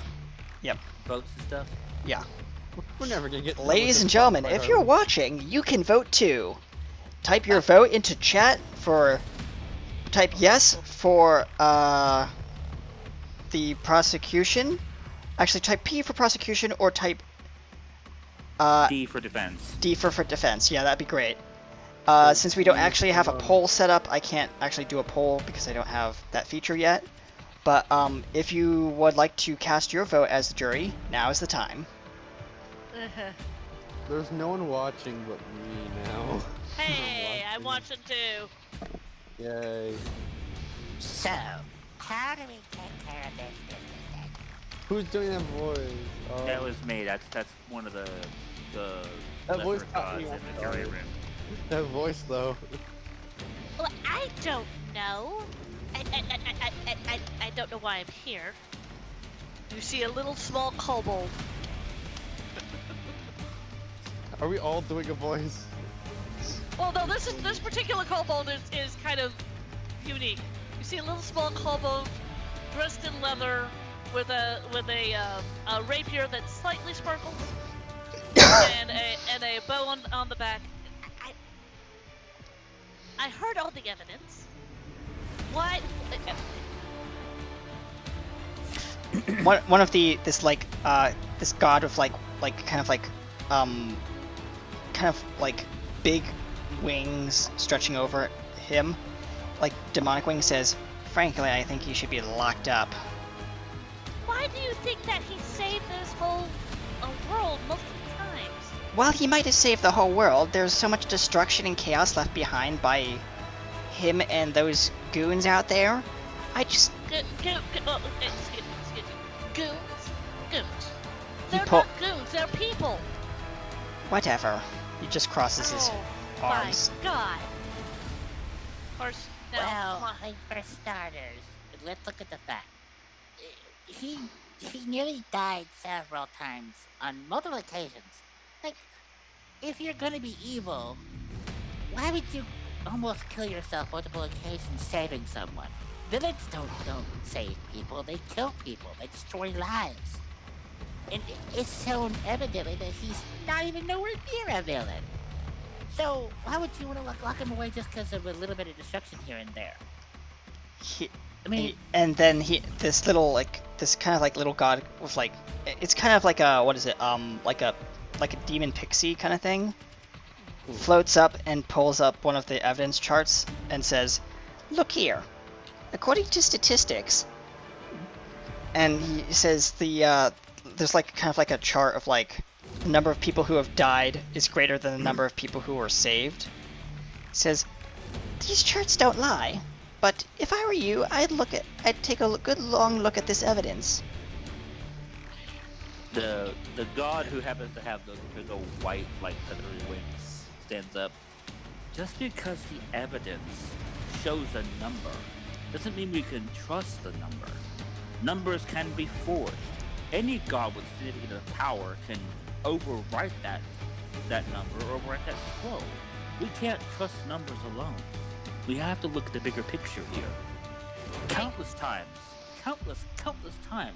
Mugi put people before himself, humans, gods. There's even several demons that he helped. Demons who turned their hand to good. Yes, but if you think about it, people can turn from good to bad. It works both ways. All the people who returned from bad to good never went back. They stayed the same. They stayed good individuals. Not to mention the fact that Mugi stopped Acerak. Acerak has been the god's biggest opponent for the last 3 centuries. Wait. Did you just say Acerak? Oh, no, not again. I'm making a valid point here. Acerak was a problem. Mugi stopped him several times. There was times Mugi stopped him when the gods couldn't do anything about it. He beat the gods several times against Acerak. How many times do we have to stop one individual partially for a mortal like Mugi to come along and stop him when we couldn't? You do have a point. He says, but what are the charges being put against him? He disobeyed the gods like a teenager disobeys their parents. He went down, interfered, but his interferences were minor. There were 3 separate battle events that took place, not having anything to do with innocent lives. The times he interfered, those lives weren't innocent. Those people were evil. They were vile, wretched, and putrid. But what about the people? But what about the people down in the? He's like shuffling through his paperwork, and pulls out a picture of the underwater city. Those people in that city never were able to evacuate in time, and those were innocent lives. Are you sure about that? Their queen was possessed by Acerak. He was having all of them do disastrous things.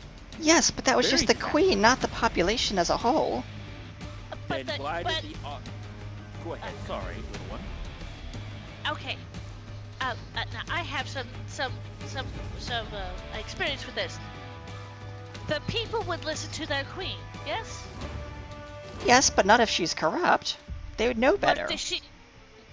Would you know better if you didn't know someone was corrupt? He just kind of like is like playing with one of his talons, and he says like, maybe. Come on, you're a god. Would you follow somebody if you did not know that they were corrupt? He just Effectively, what she's saying is, there's no way to know that someone's corrupt until it's far too late.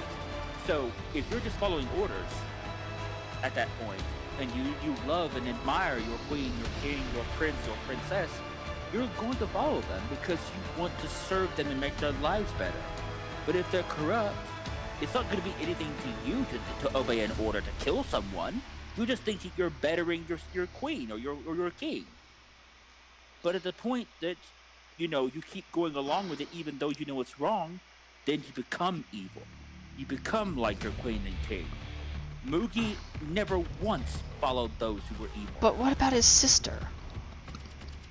He says. So his sister has an emo problem. And the small kobold just kind of does the emo problem is an understatement. I'm being nice here. Well, she scares the crap out of me. Well, you're a god. Get over it. The point being, we can't simply put him away. There's that. The cute little kobold kind of looks at these gods and just kind of don't say anything. Don't say anything. There's like a bell above them that rings and says, "Will the jury please return to the jury box?" So let's go ahead and vote.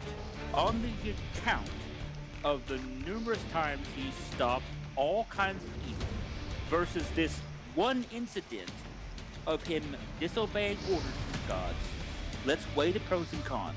Personally, I see the pros outweigh the cons. He stopped Acerak when we couldn't. Acerak faced off against numerous gods, bested them, but Mugi put him in his place more than once. We can't discount that. I'm in agreement with that. That's a vote for freedom from me.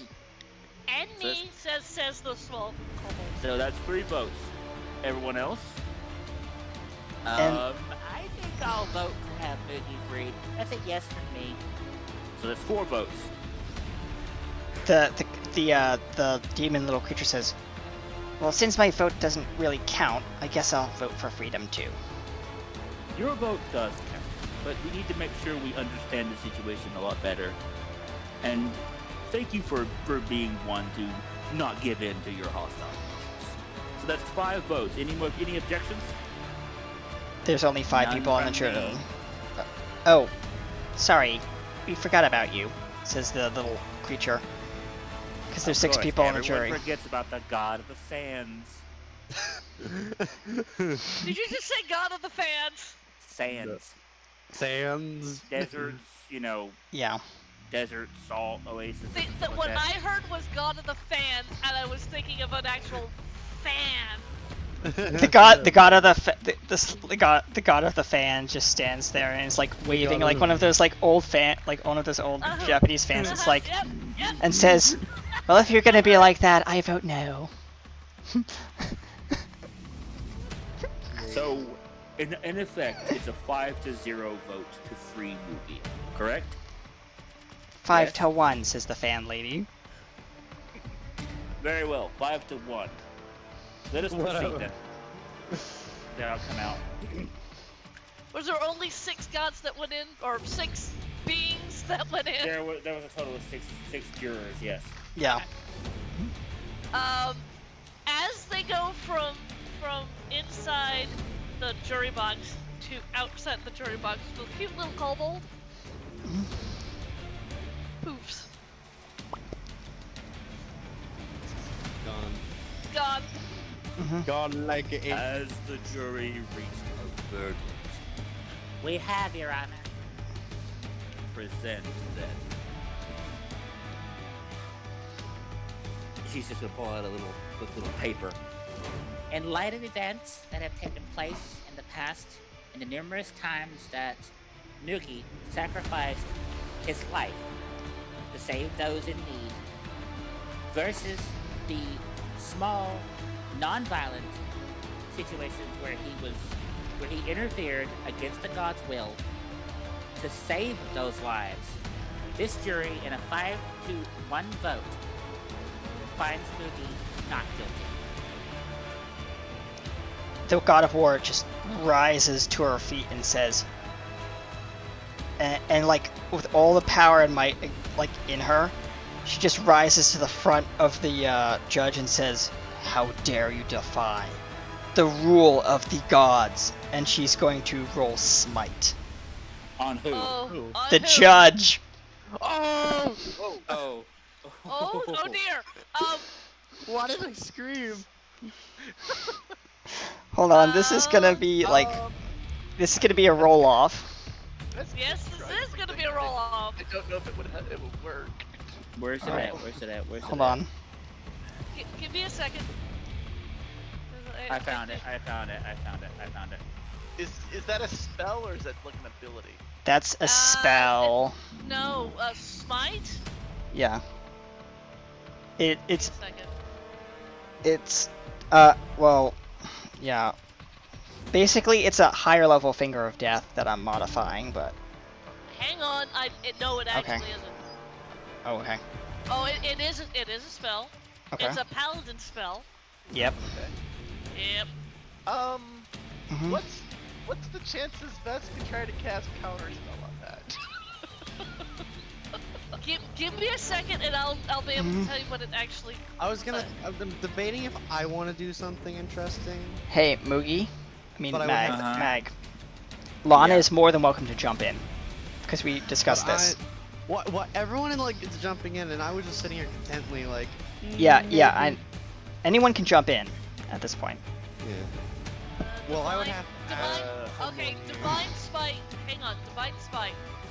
Starting at second level, when you hit a creature with a melee attack, you can spend one spell slot to deal radiant damage to the target.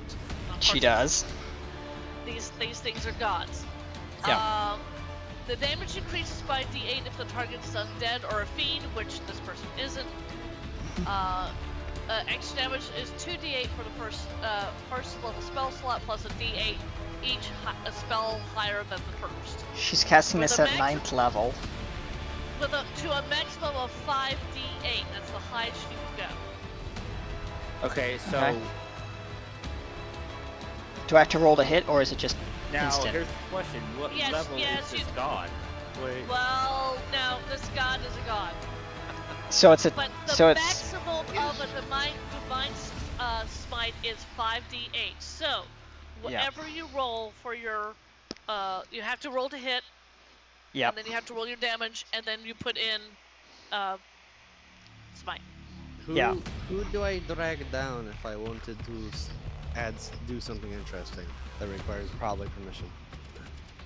That big Kenny, but give him a second to. So I'm gonna roll. Breathe. Okay. She rolls a 7. Ooh. That's not going to hit anything.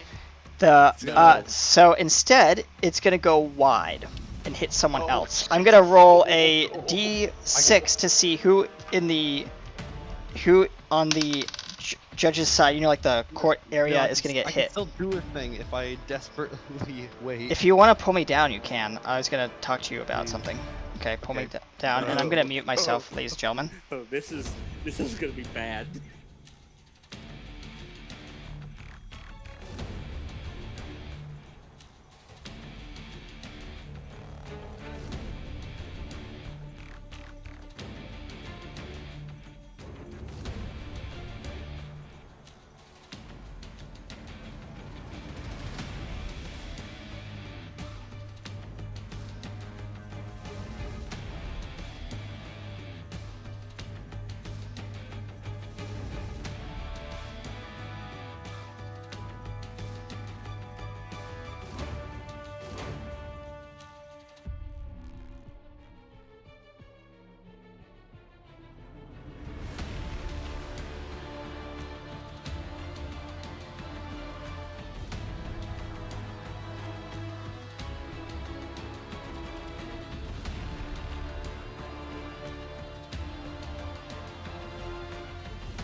Okay. What is your cool idea? We'll let you do it. Alright, so the spell is going to, like, go wide towards the back of the door. And what happens? Oh, it's in my turn now? Yeah, go ahead. As Oh. the attack is going wild and about to hit someone, this large jester card appears in front of it, colliding with it and causing it to fly back at the person that casted it. AKA. And Got their name already. the God of War. Yeah, right back at the God of War. And she screams, "No!" as the beam just bounces back at her. And she's going to take 5d8 worth of damage. But the spell, as she's starting to like decay and stuff like that, from the spell. 5. Yeah. She's going to take 24 damage, and she's going to collapse to the floor and just kind of like disappear, kind of like melt. The rest of the damage goes flying towards Eddie. Oh no, Eddie. Anyone can jump in to deflect. Because Eddie's just standing on the witness stand, just like... At this moment, the judge...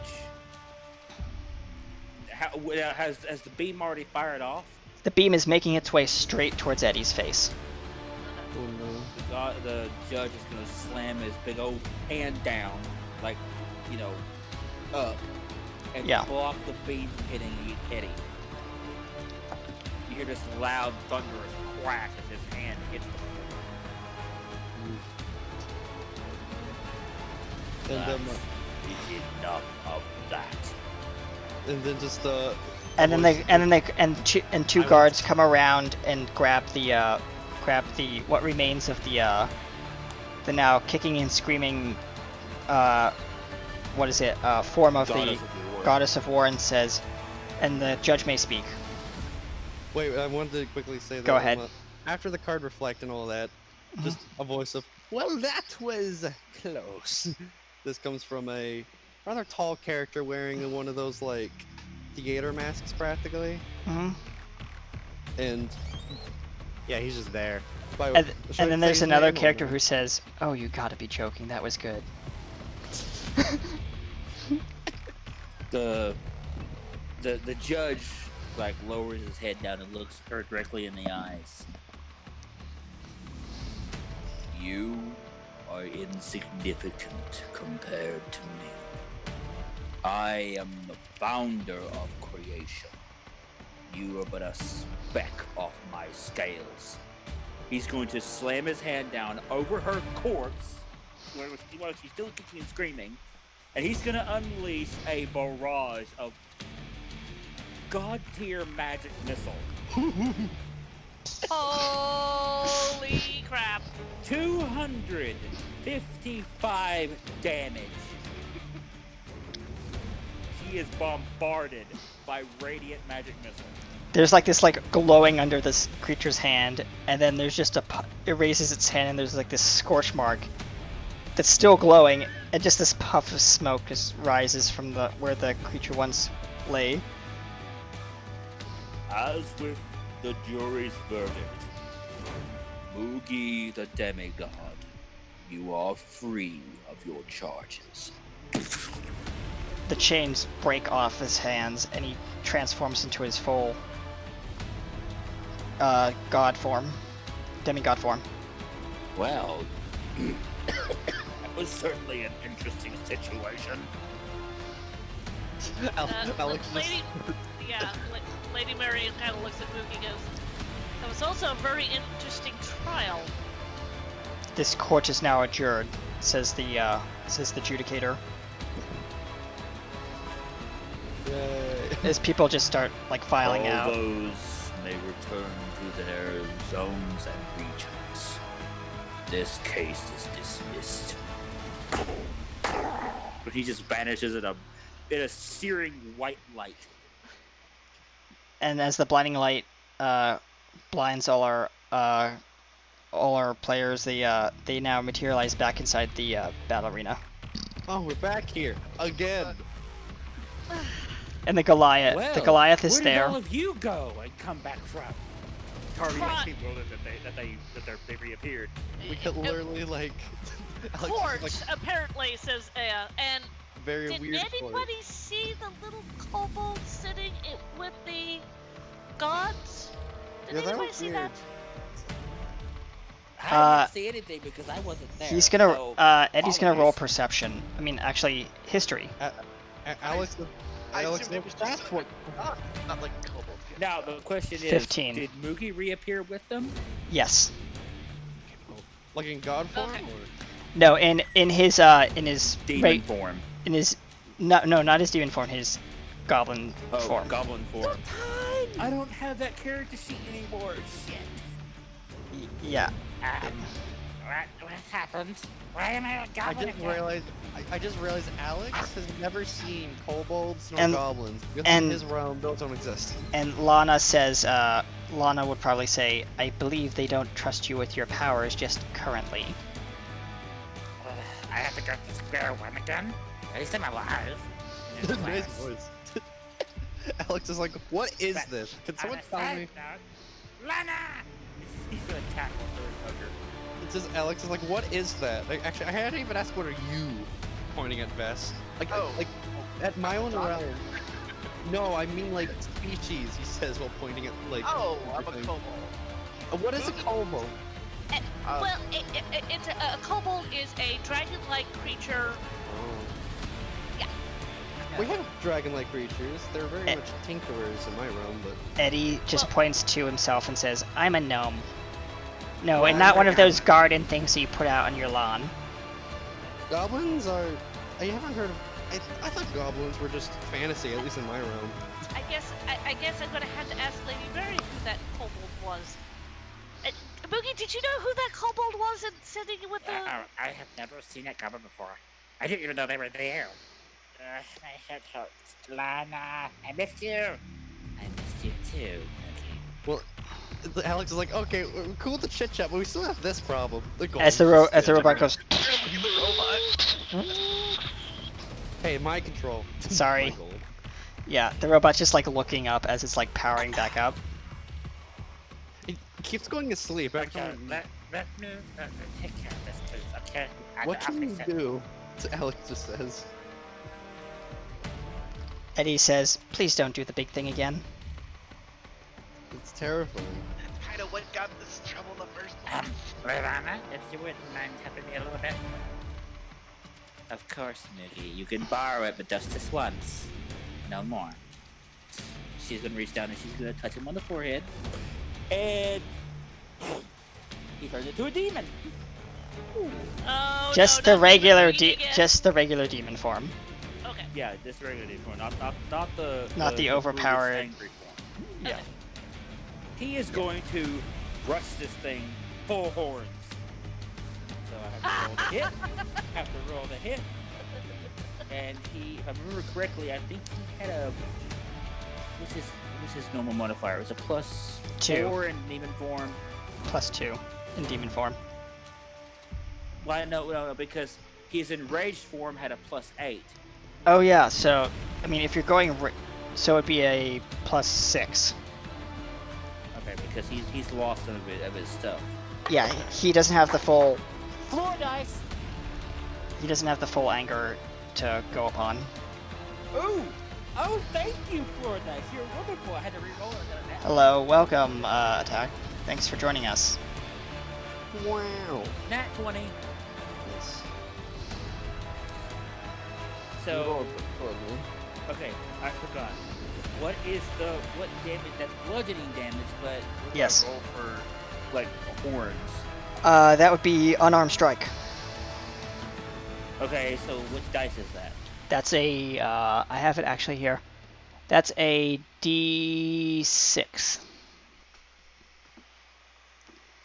Okay, so Moogie is what level?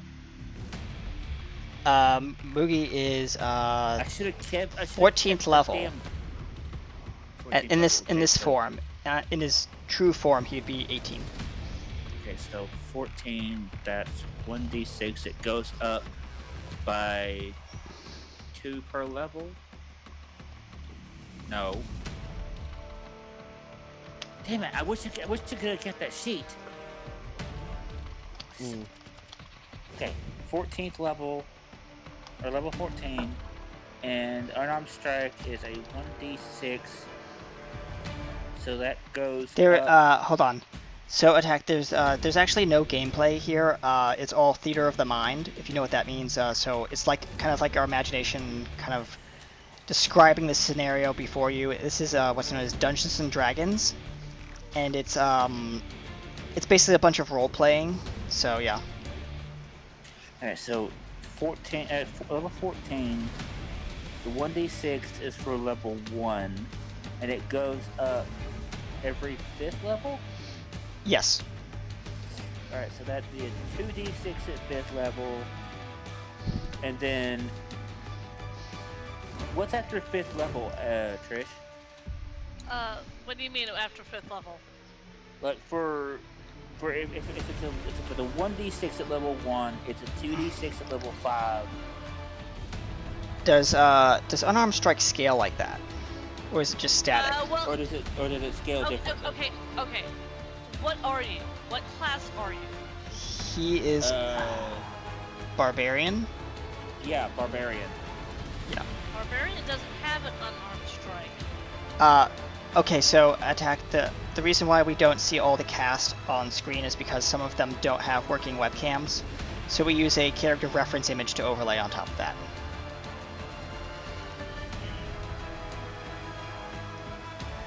Continue. So what would this be? What would this be then? If it isn't unarmed strike. Well, I mean, for you, it's okay. I don't have the character sheet anymore, so I can't really. I mean, I have it. I can quickly pull it up since I have the web page. You have the original demon form. Yeah, I have demon form Mugi. Hold on, where is it? There's Okay. demigod Mugi. There's demon lord fusion. Is that the one we're looking at? No. This is the regular, like. I don't have that one regular then. demon form. Okay, Yeah, we because got rid of that because Mugi yeah. ascended. So we didn't Yeah, need so one. I have the demigod now Mugi, we're and then I have doing demon numbers. lord.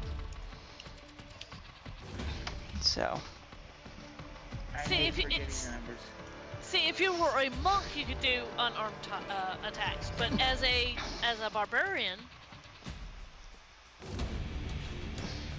All right. So would his horns count as a weapon in this case then? okay, unarmed strike, their hit DC. Their hit DC is whatever your strength is. I have a 2, but that's because it's for my unarmed strike. Yep. It's bludgeoning. All right. Okay, so this bludgeoning doesn't damage.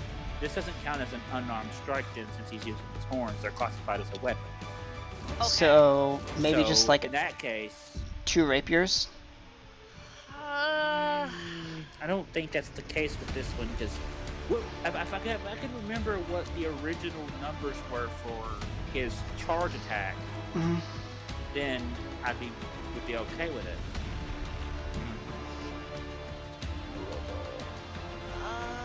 Give me a second. Give me Yep. a second. I am looking. Because I know it doesn't count as a punch or a kick. No. How charging works as an action, you may move your up to your speed and attack in the same action. You gain advantage on to the attack roll. So you roll with advantage to hit. And it Right. already had a 20. So it hit. But you see the Yep. scale of damage. Yeah.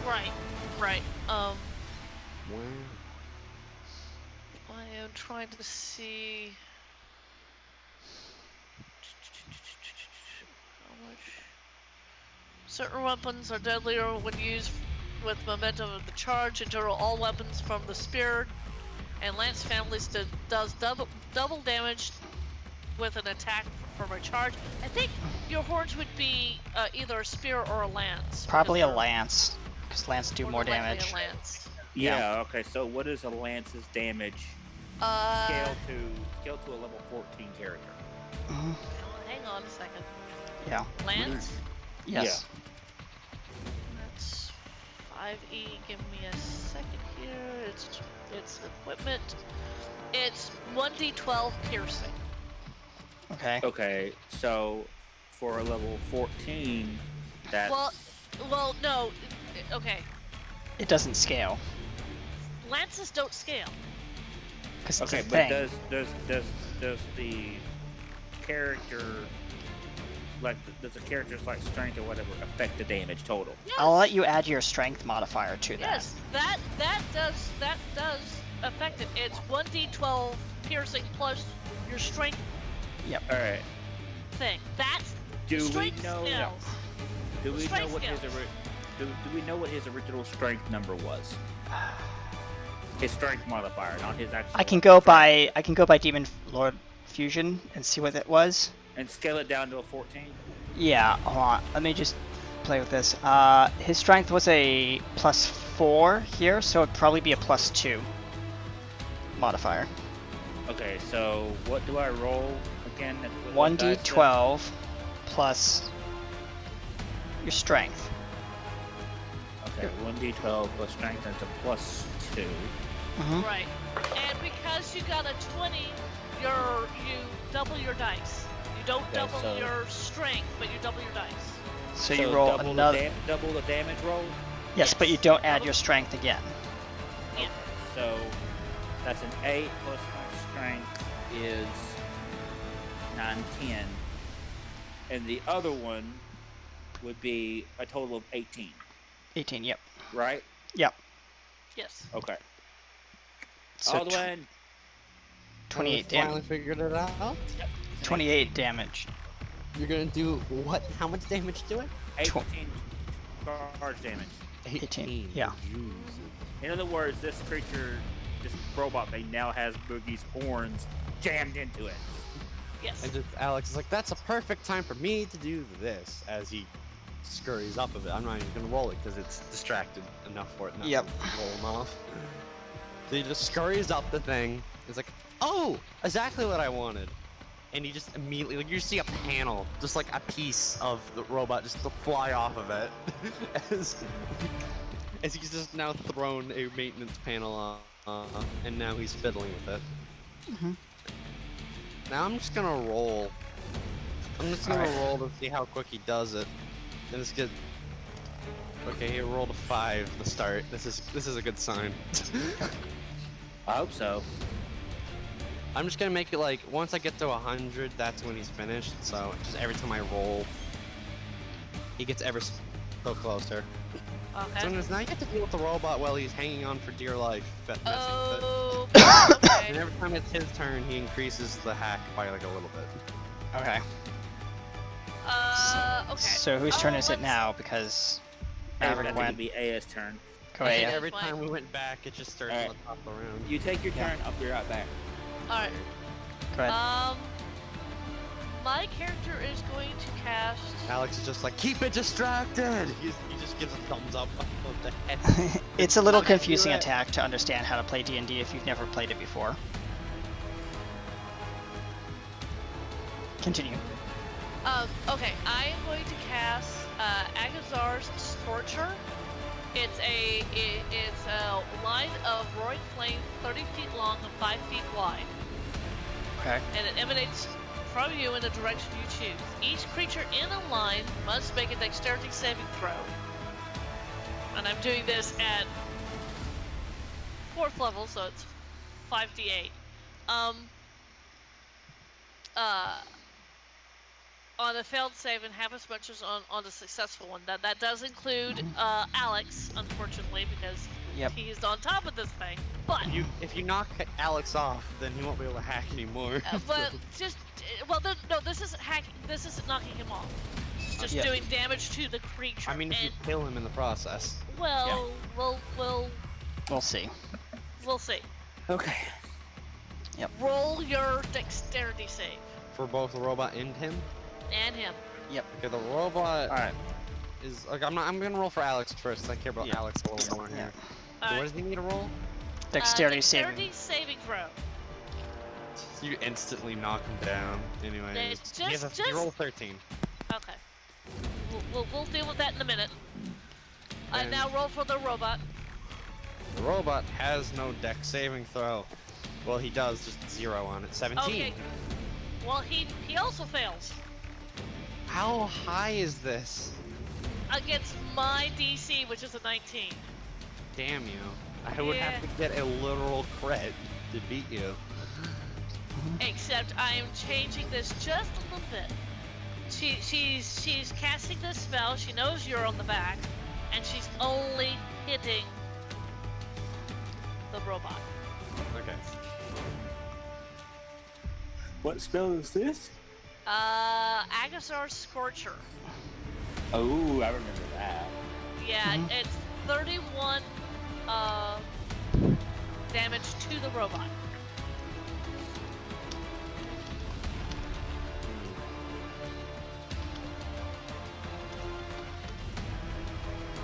So it's the damage. I just told you that. 31. 31 damage? For the 31 robot. damage, yeah, to the robot.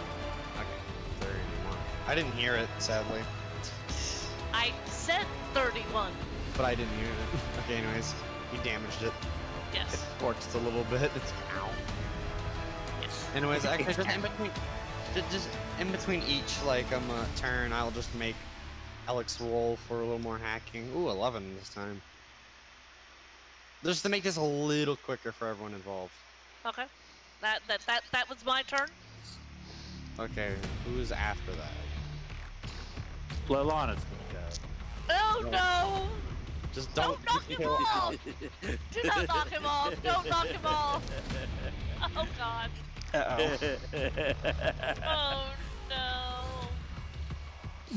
no. What is Leilana gonna do? What is she gonna do? Please, you know he's on the back. Oh yeah.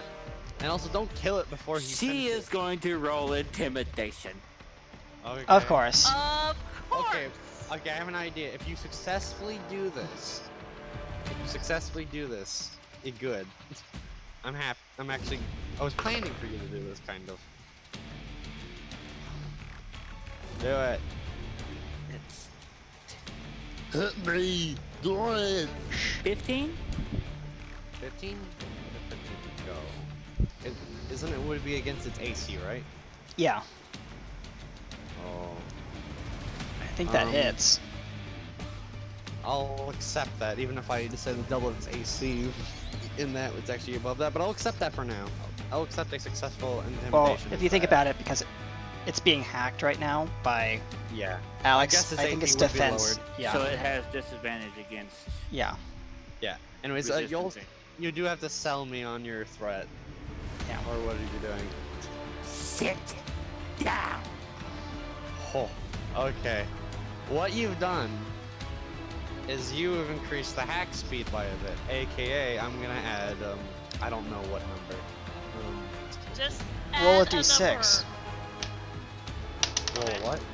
I'm rolling a d6. 6. So it's gonna take 6 damage from the hack. Well, no, it was such a good threat that the hack would get extra. Oh, points wait, that hold would- on. is better. So then you'd gain. Hold on. Let me roll the essence points for you. Cool. So Alright, I'm gonna roll these. You gain 96 96 threat as your pool.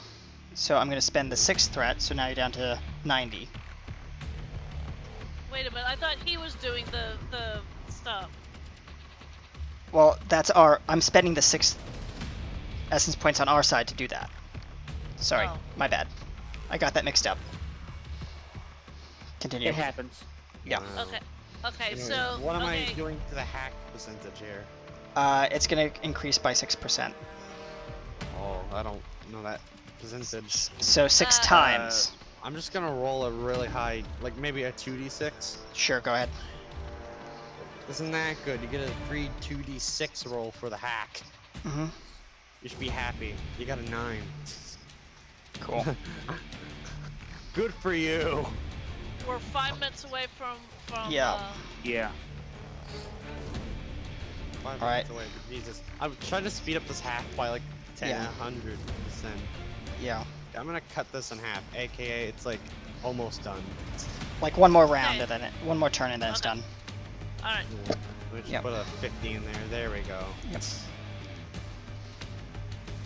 Okay. I So like this that game, was it's just Lana. perfect. Lana went. No, Leilana already went. Oh, no. Leilana hasn't gone yet. Okay. Yeah. Go. Yeah, I lo- she hasn't. No, she did. She rolled the intimidation check. Okay. Oh, yeah, that's Yeah. right. So then it would be my. I'll go It would around be my. It would be Eddie's That's- turn. Vess hasn't gone yet either. Okay, so it'd be me and then Wait, so Vess. couldn't I use a bonus action? Yes. Go ahead. Oh, okay. You can use, as long as it's it's either a spell or an attack. Yep. Yeah. Let me make sure this spell. Let's see here. If it says bonus action on the spell, you can use it. If it does not, you can't.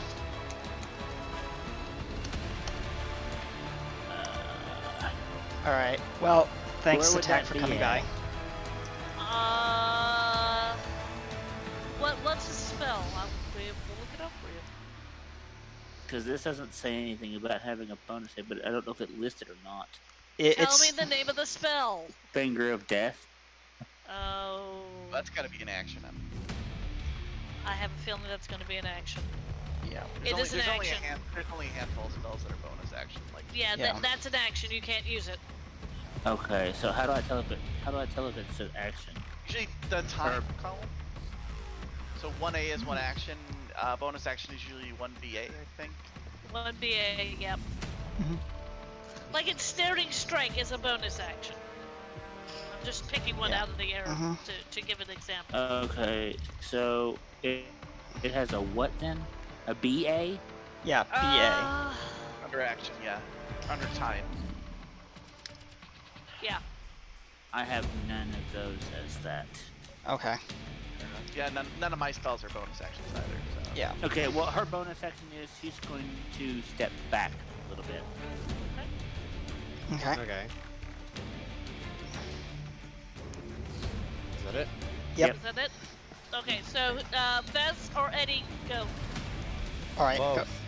All right. So Eddie's gonna load his crossbow bolt with a kind of like a shimmering, kind of like sparking crystal attached to the tip, and he's going to roll to hit.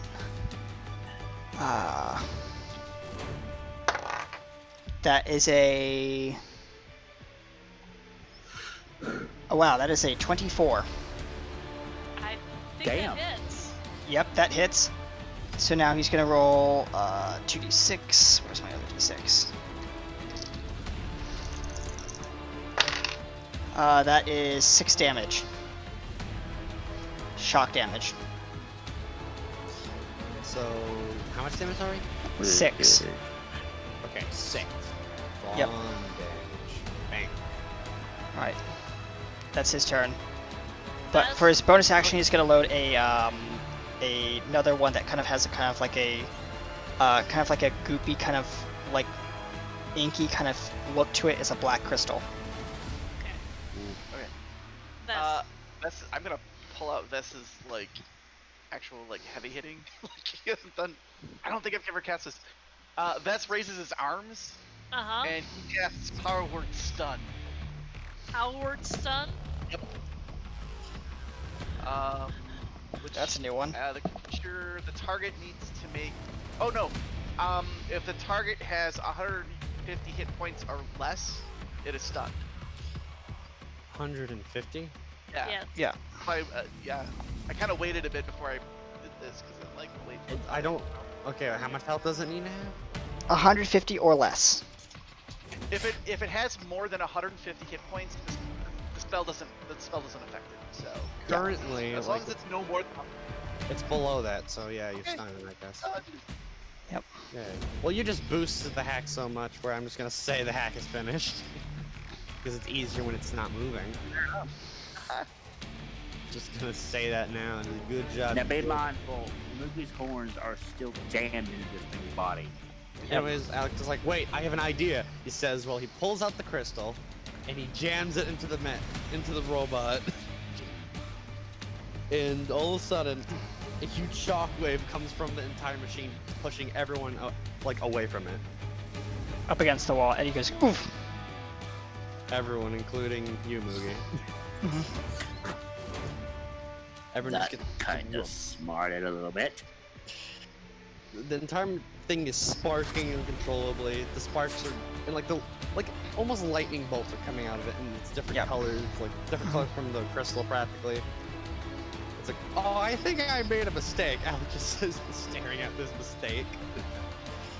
And all of a sudden, it stops.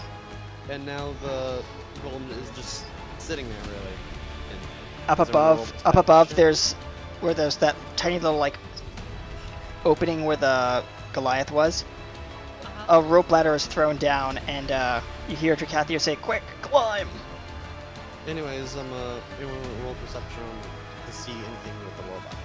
Nope. Bellana's gonna walk toward the rope. She's still mad. Rope ladder. I rolled a 10, so I'm not very high. I had a 24.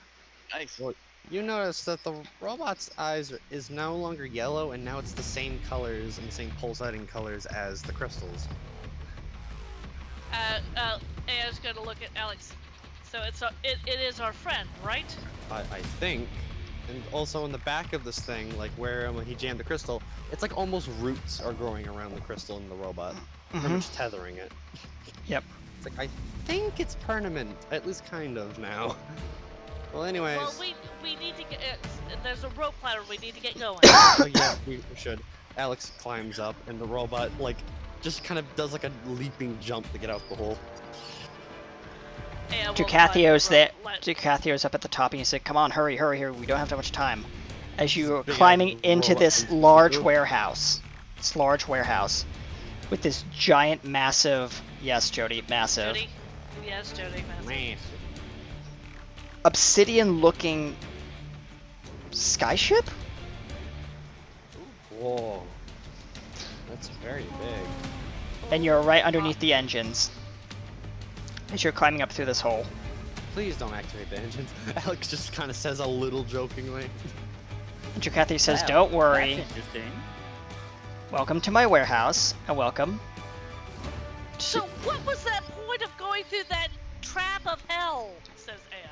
That's so that people can't get into this place, as he gestures to the large warehouse where you see all these gnomes and goblins and stuff running around preparing the ship for departure. Is there a front door that we can walk through? Alex That would have says, been too obvious, says Dracathio. Alex says, I must say, that was some really nice engineering. Thank you. As he slaps Alex on the back. Yeah, Ed's gonna walk up to Dracathio. Drag.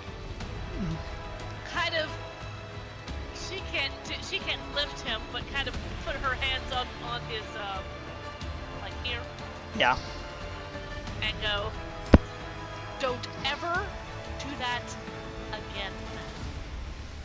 Let go. He kind of Just, drops and she his. turns around, she walks off. And he says, "Where are you going? We're about to depart." Depart for where? I don't know. I just put. Alex says. It's not an airship. It's a spaceship. Oh. I don't know what those are. Alex just kind of says. Think of an airship, anyways, but up in the sky. Way out Alex there in says, the sky. anyways, I did do a thing to your robot guardian thing. He says while pointing at it with the. He says, "Excellent. I needed a good pilot." Like anyways, like the crystal golem now thing, like now the crystal's controlling. It's very confused because it's never had limbs before. And now Aya's gonna walk over to the Goliath who's with us. Mm-hmm. Hello there, little missy. What can I do for you? Are you staying here? The sky's not for me, love. I'm just a bard. Playing me loot. I'll stay here. Keep things warm for you. Thank you for the help. You're welcome. As the Goliath just kind of sits down in like between these like large pile of crates and just leans up and starts playing his lute. And Aya will turn back around and stand next to Moogie and Leilana. Well, Alex says, anyways, how do you get in this thing? Dracathio says, "Glad you asked." He snaps his fingers, and this platform just floats down to the bottom, like right at foot level. He says, "Hop aboard," as he throws out his hand. Everyone hops aboard, including the golem. Before Moogie can get up there, the Goliath, Darby, says, "Hi, Damon." Turns to look at him. What? You make sure you take care of them now, alright? And take care of that cute little tushy of yours too. What? Okay, calm down. What did you say to me? As the platform starts rising Oh, towards, yeah. like, as your feet start rising and closing into the platform of the... Moogie, on the ship now. The golem just kind of looks at Moogie and just like, I guess he's agitated, right? Moogie's like, he's kind of like, "Ugh." Are we I'll be right ending back. this I'll be- at yeah. some point? As the... I need a teaser. Okay, We're gonna do a teaser time. You ready for the teaser time? sure. As long as it isn't very long. It's a very short teaser. Basically, Yep. as you guys are going up, Uh, actually no perception check. This is like kind of a cutscene thing, more like the camera seeing this. okay. Basically, in that place you were just in, that little arena with the golem, a very familiar glow, a bluish glow, comes saying, "The crystal is going this way. Quickly." Oh no, not these two idiots. Mechanical clanking As the platform goes... as they run up. And you guys are now standing inside inside the back cargo hatch of the area. As everyone looks around... Hey, shush! As everyone looks around the cargo hold, and the ship looks like it's ready to go, floating up towards you is our dear friend from a previous episode, the robot from what was the Healy robot from C6, but it's a different name. I thought it was named Florence, but that's not what we Uh, called that one. Freddy. Whatever his name was. Freddy floats up and says, "Oh, hello, Aya. It's a pleasure to see you again." Oh no! It just kind of does. Oh, And we cut. no. Thank you. Damn. We'll be Oh, back no, next wait. week with Shores of Sorrows I RPG, can't our wait. pirate RPG. Thanks everyone for joining us this time. Are there any last minute questions or... Yeah, Comments. I will not be here next week. I will be taking some time off with my hubby. So you guys have fun sailing those waves. Yar! Yard. I also may not be here next Saturday for that. No, the beta Because track. because I do have a prior, Okay. Commitment? it's a prior issue to take care of. Alright, well, I mean, we'll talk about it, like, a little bit later, but, like, if we want to, like, postpone that, we can. We'll let you guys know in the audience if we're going to be postponing Shores of Sorrows for the for this coming week or not. But we will certainly let everyone know. Thanks everyone for joining us for Realms of Awakened Essence RPG. I'll be right back. We'll see you in the distant future on the waves, or perhaps on a ship. Wherever that may be, we'll see you soon. Remember, be empowered to play.